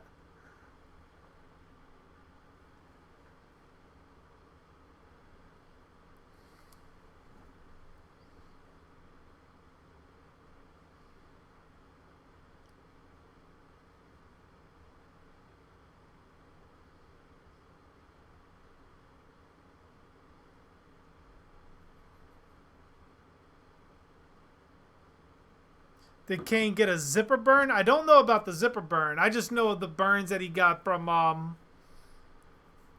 the documentary he was talking about.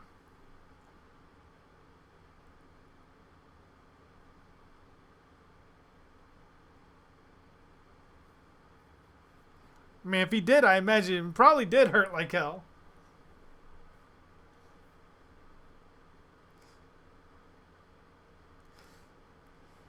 Yeah, I remember hearing that little hand, like where they blew the house up. That house blowing up is actually part of the reason why we didn't get a director's cut.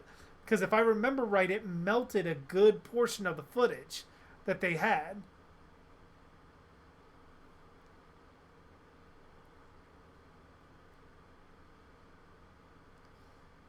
You said, it was halted before shooting. Okay.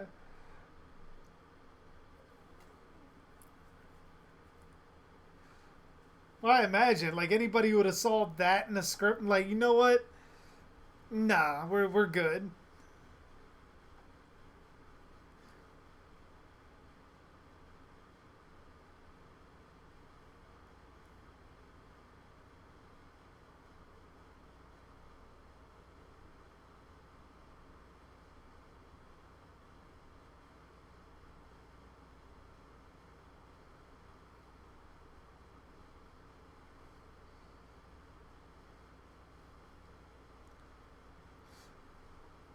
Yeah, I still think they should have went with the undead makeup for the father. That was a huge, like, fuck up on the producer's parts.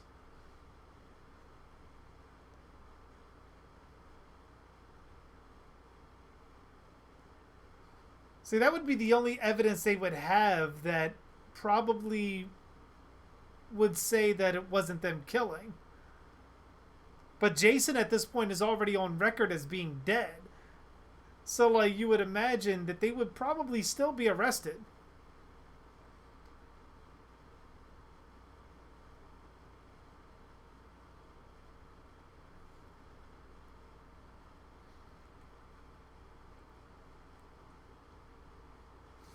Yeah, because I can't remember.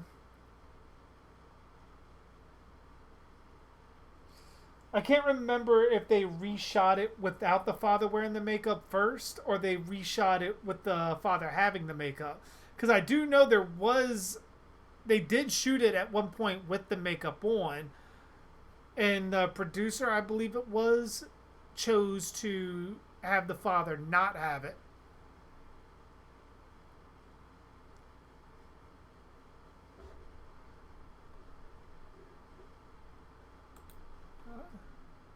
That was fun to watch.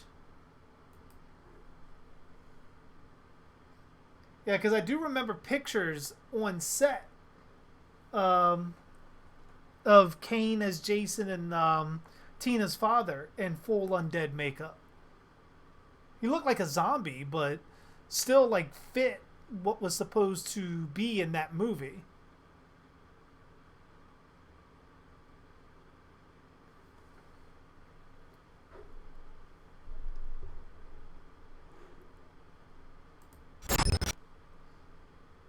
And that was Friday the 13th, Part 7, The New Blood. That was a pretty fun watch.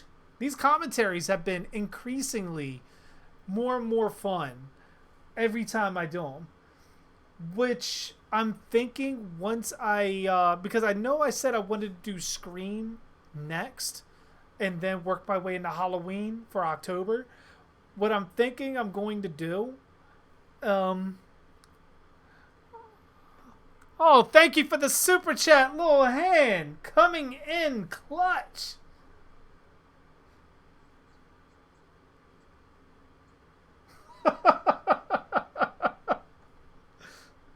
Oh, thank you, thank you, thank you. I definitely appreciate that. And what better way than to use that line as well? That's incredibly fucking awesome. Thank you. Hey, Mr. Collection, how are you doing?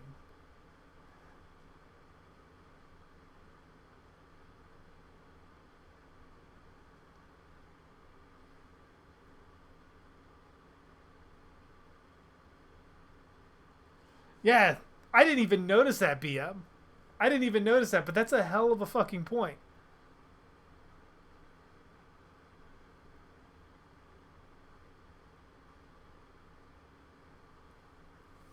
But yeah, back to what I was saying. Once I'm done with Friday the 13th, because we still have part 8 coming Sunday, part 9 coming that Tuesday. Then Jason X will probably, I'm going to step things up, going to be that Wednesday. So we're going to be doing 3 commentaries next week. Um, Once I'm done with Jason X, I may put a poll out to see if might want to do Freddy versus Jason or start on Scream. When I do Scream, I'm going to use all 4 streaming days for all 4 commentaries for those movies. And we're going to blow right through them because I'm enjoying these commentaries a whole lot. And you guys are just making it even more awesome to do them.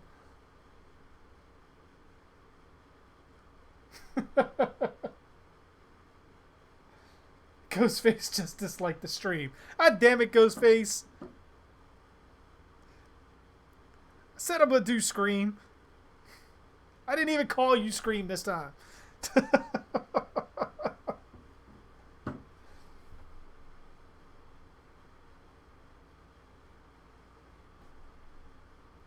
Oh, you say you watch it. You're going to watch 3 through 7 and watch part 8 with me. Yes.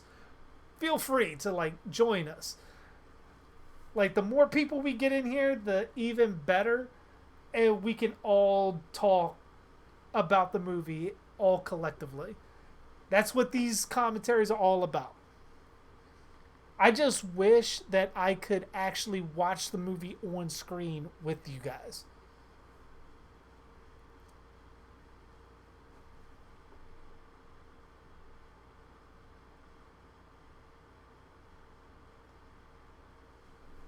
So, what series do I have planned for the future with the live streams? I mean, most of the live streams I've been using were for gameplay videos such as Dead by Daylight. Once I upgrade a lot of my equipment, then I'll be doing a lot more gameplay for a lot longer, and a lot more videos will be uploaded more frequently. For right now, I'm enjoying the commentaries a hell of a lot. And I may start doing using one of the live streams for like Q&As and stuff like that. Other than that, just sticking with gameplay, commentaries, maybe a Q&A here and there, and pretty much uploading videos all around. I haven't really expanded just because my equipment itself is very limited. I mean, I do have a gaming laptop. That's what I'm doing this on now. That's what I have the camera on. And I have my lighted set with the green screen. But once I actually step things up a bit, then things are going to get rolling a hell of a lot more frequently and a hell of a lot more longer.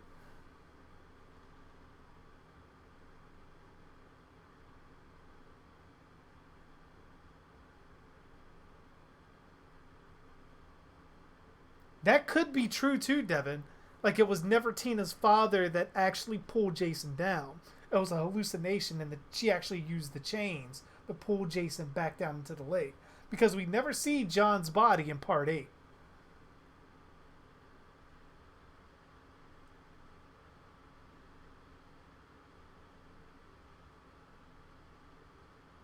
Join us.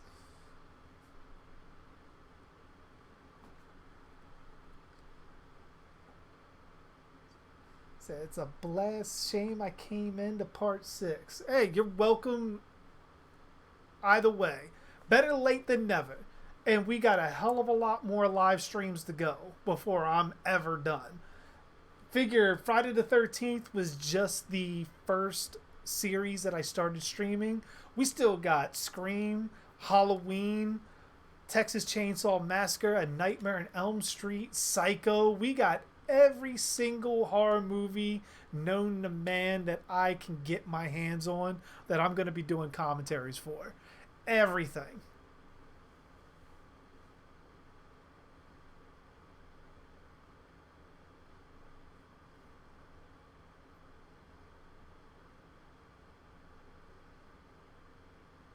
Yeah, it's kind of weird that Tina can resurrect pretty much anybody.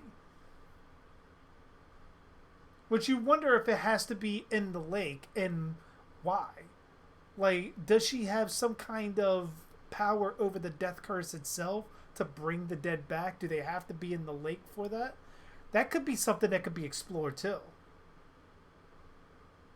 Oh yeah, we're gonna be doing Chucky too. Weapon for Jason JG, machete or axe?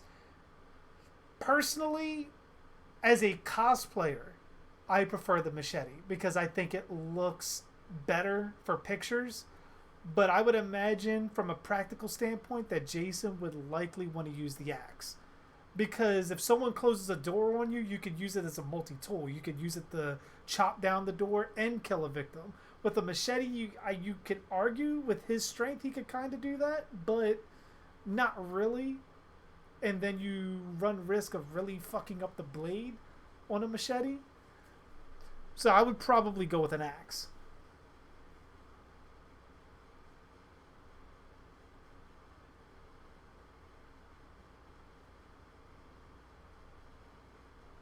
I'm glad you enjoy it, little hand.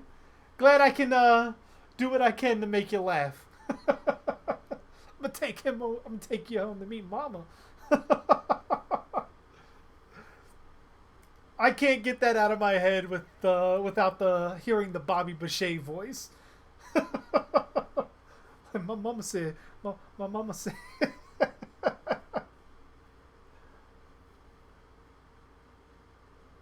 Oh yeah, definitely, Lolan.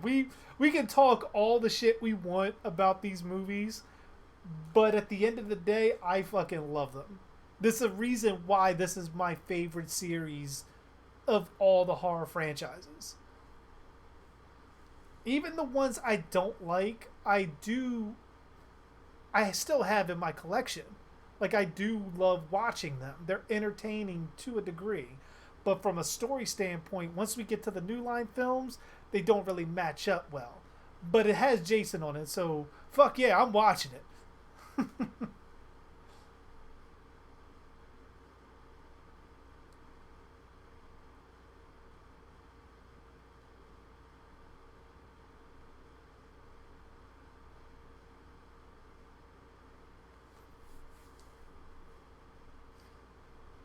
if you had to make a plot for a Friday the 13th, what would it be?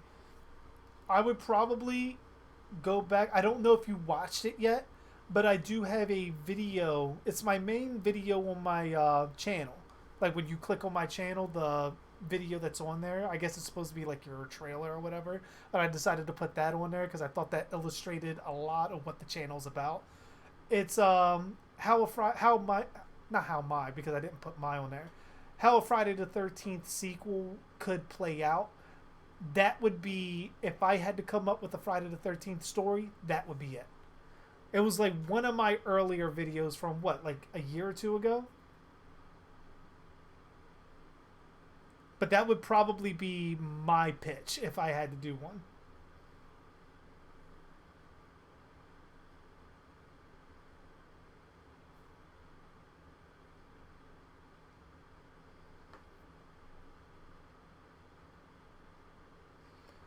I don't know if they ever found Jason's shack. I mean, overall, if we look at it from part 3 and the body counts that they have, I would assume that they did because those bodies are counted in the overall body count except for Alice. Like her decayed body is not counted within the total body count from part 2 going to 3. But I would assume that they did find the shack.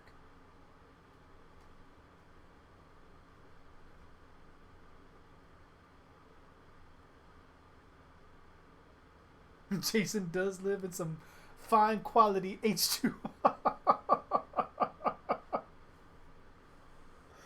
Oh my gosh. Now I just have an image. You know the scene from Waterboy when he's a little kid and he's getting ready to bop the one football player on the head with the ladle? Now I just picture that, but I picture little Jason. So I picture like the messed up eye, the big hydrocephalic head and everything, just going after the football player with the ladle.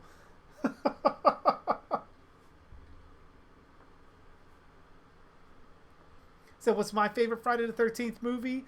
I have always said that parts 1 through 5 have always been interchangeable to me. After you get past that, then the rewatchability for me tends to go down. But 1 through 5 as a complete story taking place from Pamela to the beginnings of Jason, Jason getting the hockey mask, Jason's death, copycat Jason but still dealing with Tommy, and all of that all meshed together almost like its own little TV season. And it plays out very well watching them one by one by one by one. You can throw 6 in there. The reason I don't count 6 or even part 7 as some of my favorites is part 6 becomes a little bit stylized with Tom McLaughlin. Still a good Friday the 13th. Definitely a lot of really fun movie. It's a real good movie. But compared to everything that came before, it doesn't kind of have that same tone to me. Then when you get to part 7, it was at no fault to the director. It was just the MPAA and the producers that tampered with the movie so much, just took a little bit away from the quality of it. I have a feeling that if we would have had the movie as it was supposed to be, it would have likely have been up there with one of my favorites as well.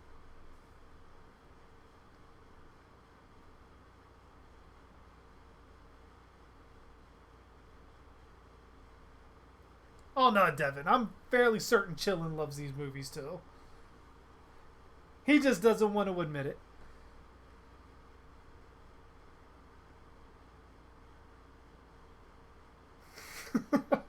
Only the cleanliness undead killing machines stay under Jason's H2O. So would I consider possibly doing a sequel to that video? For the possible sequel? I mean, I could. I want to listen to it again to really wrap my head around it for canon. So that way I don't contradict myself and just write something out. But I think I could probably come up with something. Because, I mean, I've been thinking about that video a lot as well. Even had Vincente DeSanti actually take a look at it.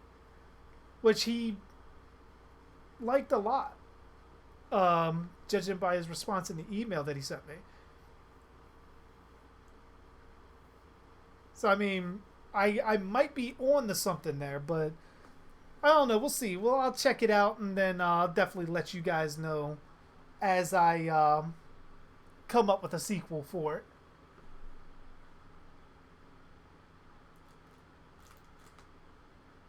Oh yeah, as any kind of a slasher fan, Chuck, it's hard not to like the Friday the 13th series. I mean, there's some that turn up their nose at it because they look at something like Halloween as being this almost untouchable thing, and anybody else that picks up a knife on screen is automatically disqualified for not being as good. But Friday the 13th, without, let's look at it this way. Without Halloween, there wouldn't have been a Friday the 13th. But without Friday the 13th, Michael Myers wouldn't have been as iconic as he is. Like, that's in my mind. Because without Jason carrying on not even Jason, without Friday the 13th stepping up the gore in the overall slasher genre to that next level, we would have never got really Halloween 2. Let alone Halloween 4, 5, 6, or even the other timelines. We'd have never got those.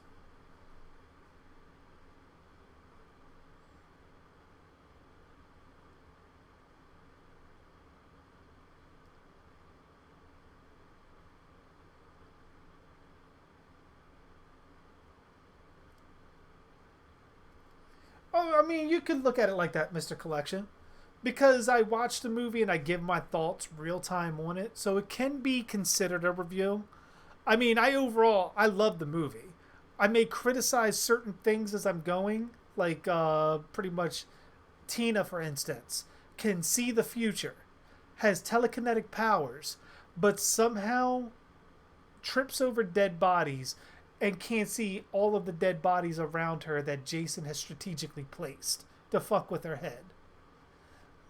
Like that, certain things like that, you kind of question, but it's not like, you know what, that ruined the movie for me. Like, no, it's nothing like that. But it's fun to poke at certain things in these movies that pretty much you can kind of criticize, but at the same time, you still love the movie afterwards. Like, any movie that I love, I can criticize the same kind of way, but I can guarantee to you, I can watch this movie tomorrow and still love it to the same level.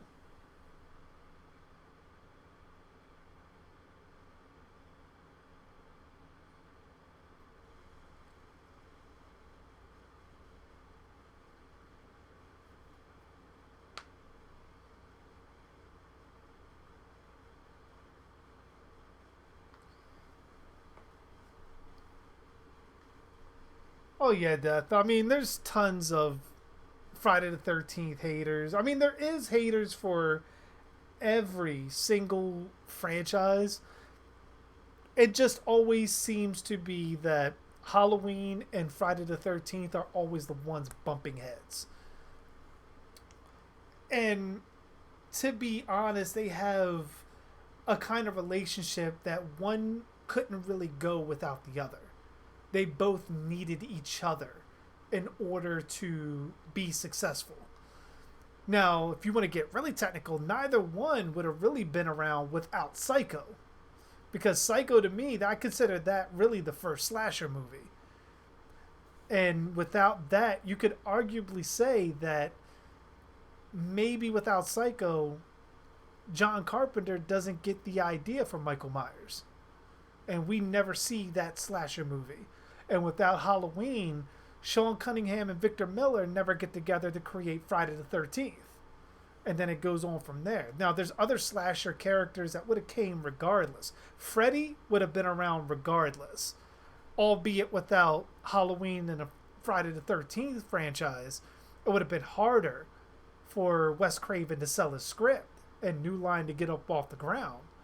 Texas Chainsaw Massacre would have still been made. There's likely Hellraiser likely would have still been made. There's a bunch of things that still would have happened, but with that huge gap of not having Halloween or Friday the 13th, I don't think we would have had that kind of renaissance in horror.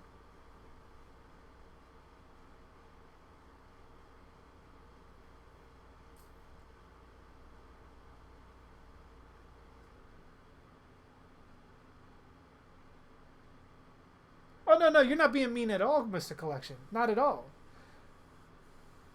No, no, no, no. Just pretty much stating certain things. Like if I came off as mean or anything like that or aggressive, that was not my intention. Like I'm just saying pretty much with Halloween fans, like chillin'.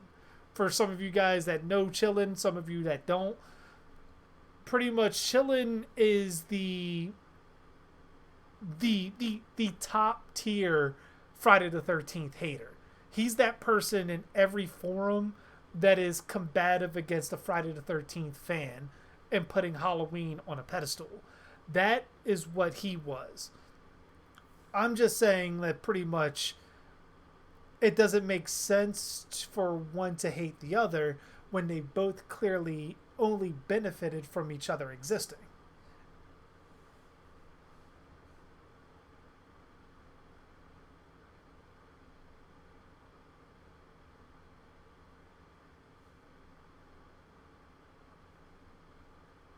They have an ex-boyfriend and ex-girlfriend love-hate relationship.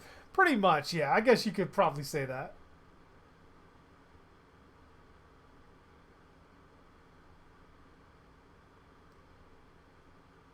Yeah, Sparley, I could agree with that. Any survivor of part one, two, three, or four that wouldn't be able to survive. Oh, they wouldn't be able to survive undead Jason if they never faced him before. Yeah, I mean, pretty much if any of them came across Jason as undead, they'd likely be killed.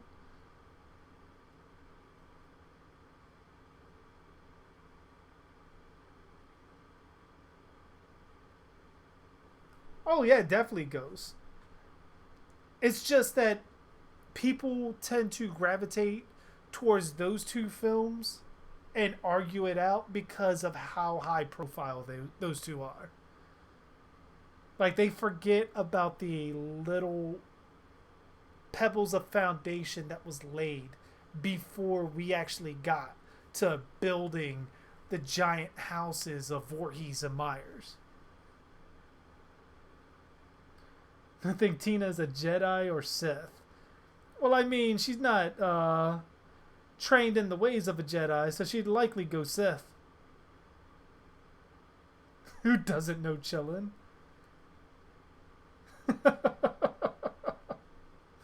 He sounds like Candyman right now, to be honest. I mean, I guess.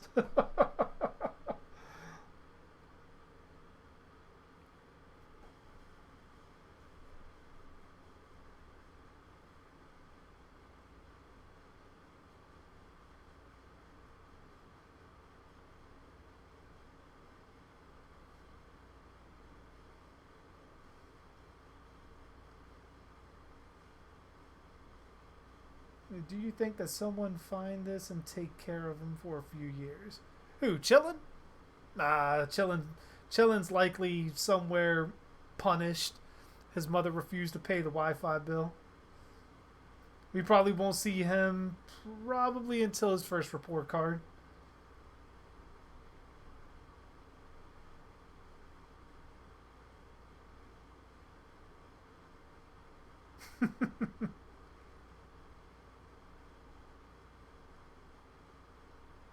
We casted Chillin' in a movie.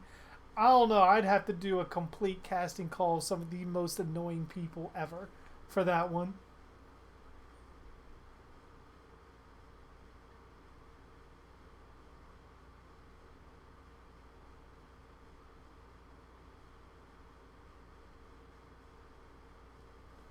Oh yeah, Ghost. I completely agree because that even goes back to my old Michael versus Jason video.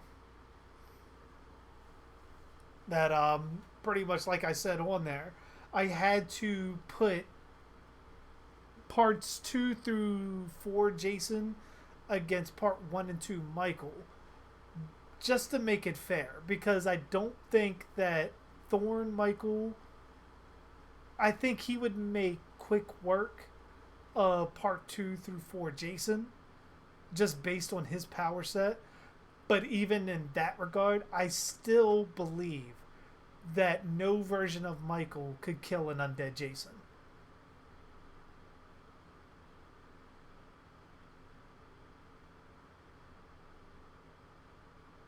Do you think that Jason would take care of some people?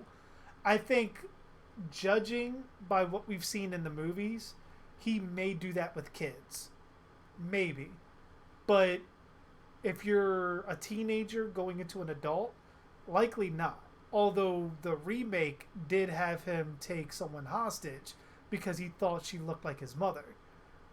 But beyond that, I don't think so. I think he likely finds you and kills you. I don't think he'd take care of you.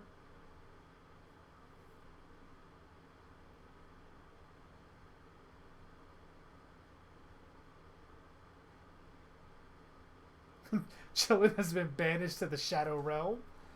May he stay there. Telling you, his mother refused to pay the Wi-Fi bill. Probably heard all the shit he was saying online. Probably got all kinds of letters from their service providers and all kinds of shit. And just cut the plug. Punished them from Wi-Fi.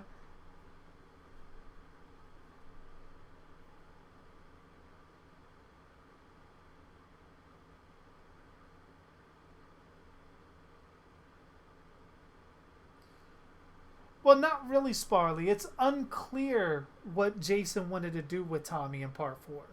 He did try to grab him through the window, but it never looked like he was going to kill him. I mean, he might have, but no one, we never really saw. Trish intervened before we saw what he could do. But when he had the choice to go after Trish or go after a cornered Tommy, after they put they slammed the TV on his head, he chose to go after Trish instead of taking the easy kill with Tommy and then going after Trish. And then when Tommy shaves his head, he's slowly walking towards Tommy and he puts his hand up like that. But it's unclear what he was going to do to Tommy. Like, nobody knows if he was going to kill him or not.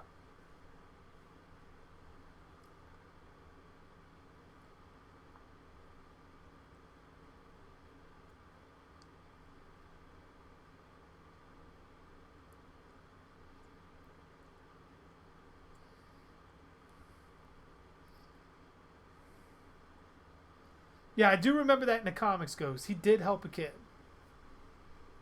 Chilling is in my basement. Come on, admit it. We all know it. We don't want to let anybody know. We want to keep that under wraps. Like, see the hood? We keep it under the hood. Everything under the hood. It's under here. We don't say nothing.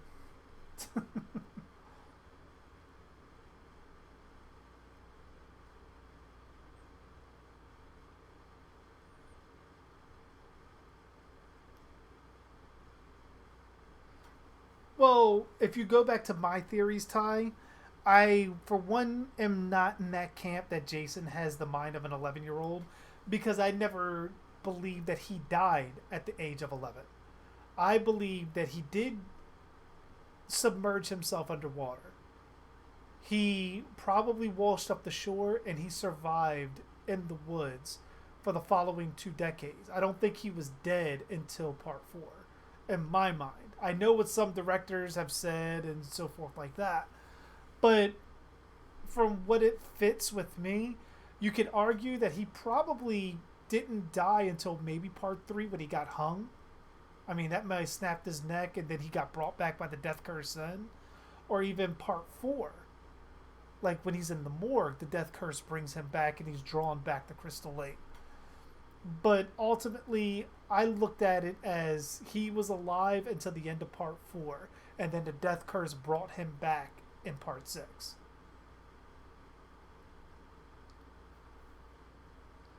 So by that standard, he was living in the woods, he should have the mind of an adult. Or at least someone that grew up in the woods for over 2 decades.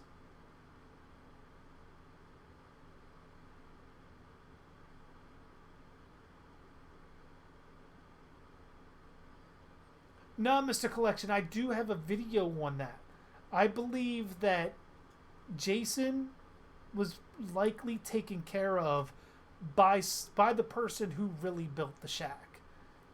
And who I thought that really built the shack could have been Abel from Friday the 13th Part 3. I have no evidence to say so, but I think just because of the character popping up the way he did, I think he likely took care of Jason in the shack. Just to give his character more of a purpose as a doomsayer and everything else. Ralph may have knew about Jason at some point, but probably may have been a little bit apprehensive about being around him, which is why Jason ultimately killed him. But check out that video.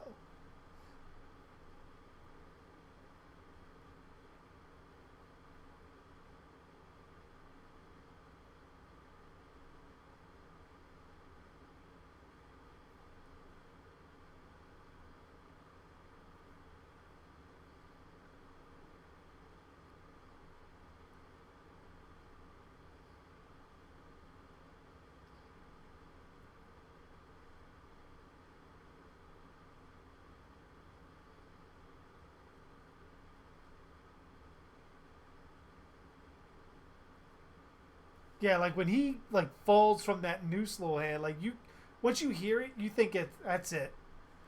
But like pretty much, he doesn't even have rope burn on his neck at all, which is surprising.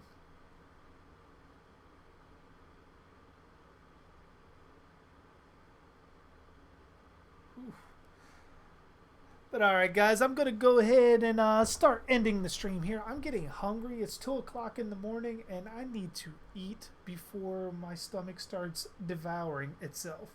What if Jason could fly? That would be fucking death from above. Just see him floating around with like arrows and shit. Just like hitting everybody. That's my arrow. Yeah.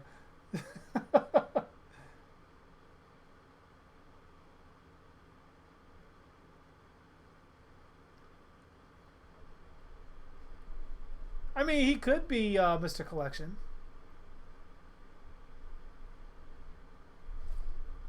Like Crazy Ralph, you never know. He could have been the one that raped Pamela. You never know.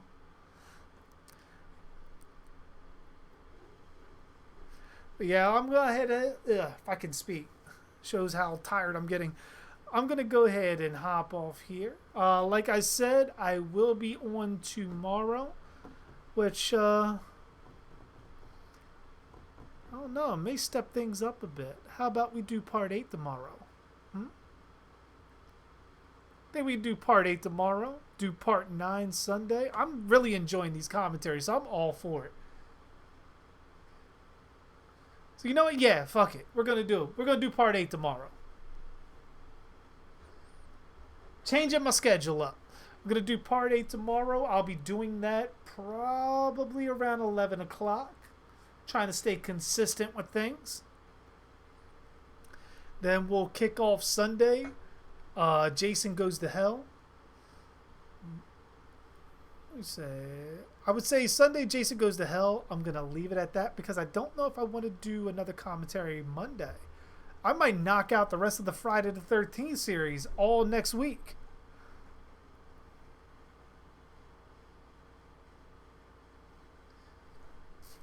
But yeah, like I'm gonna go ahead and hop off here. I'm gonna grab some food. Thank you guys for sticking around, watching with me, especially Lil Ham with another super chat.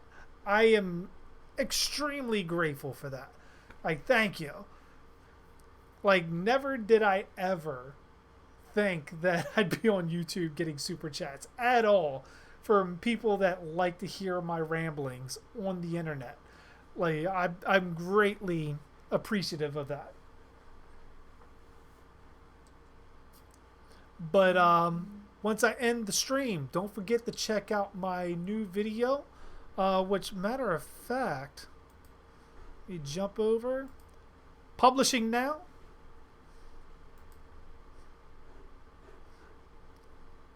Let me jump over here. Do all that.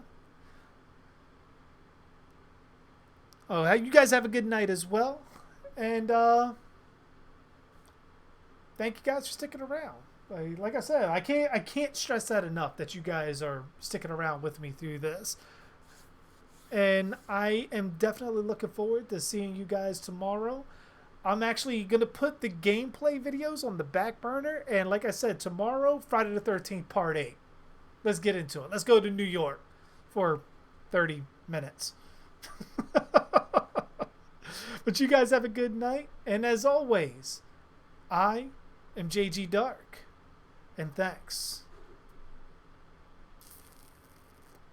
for watching.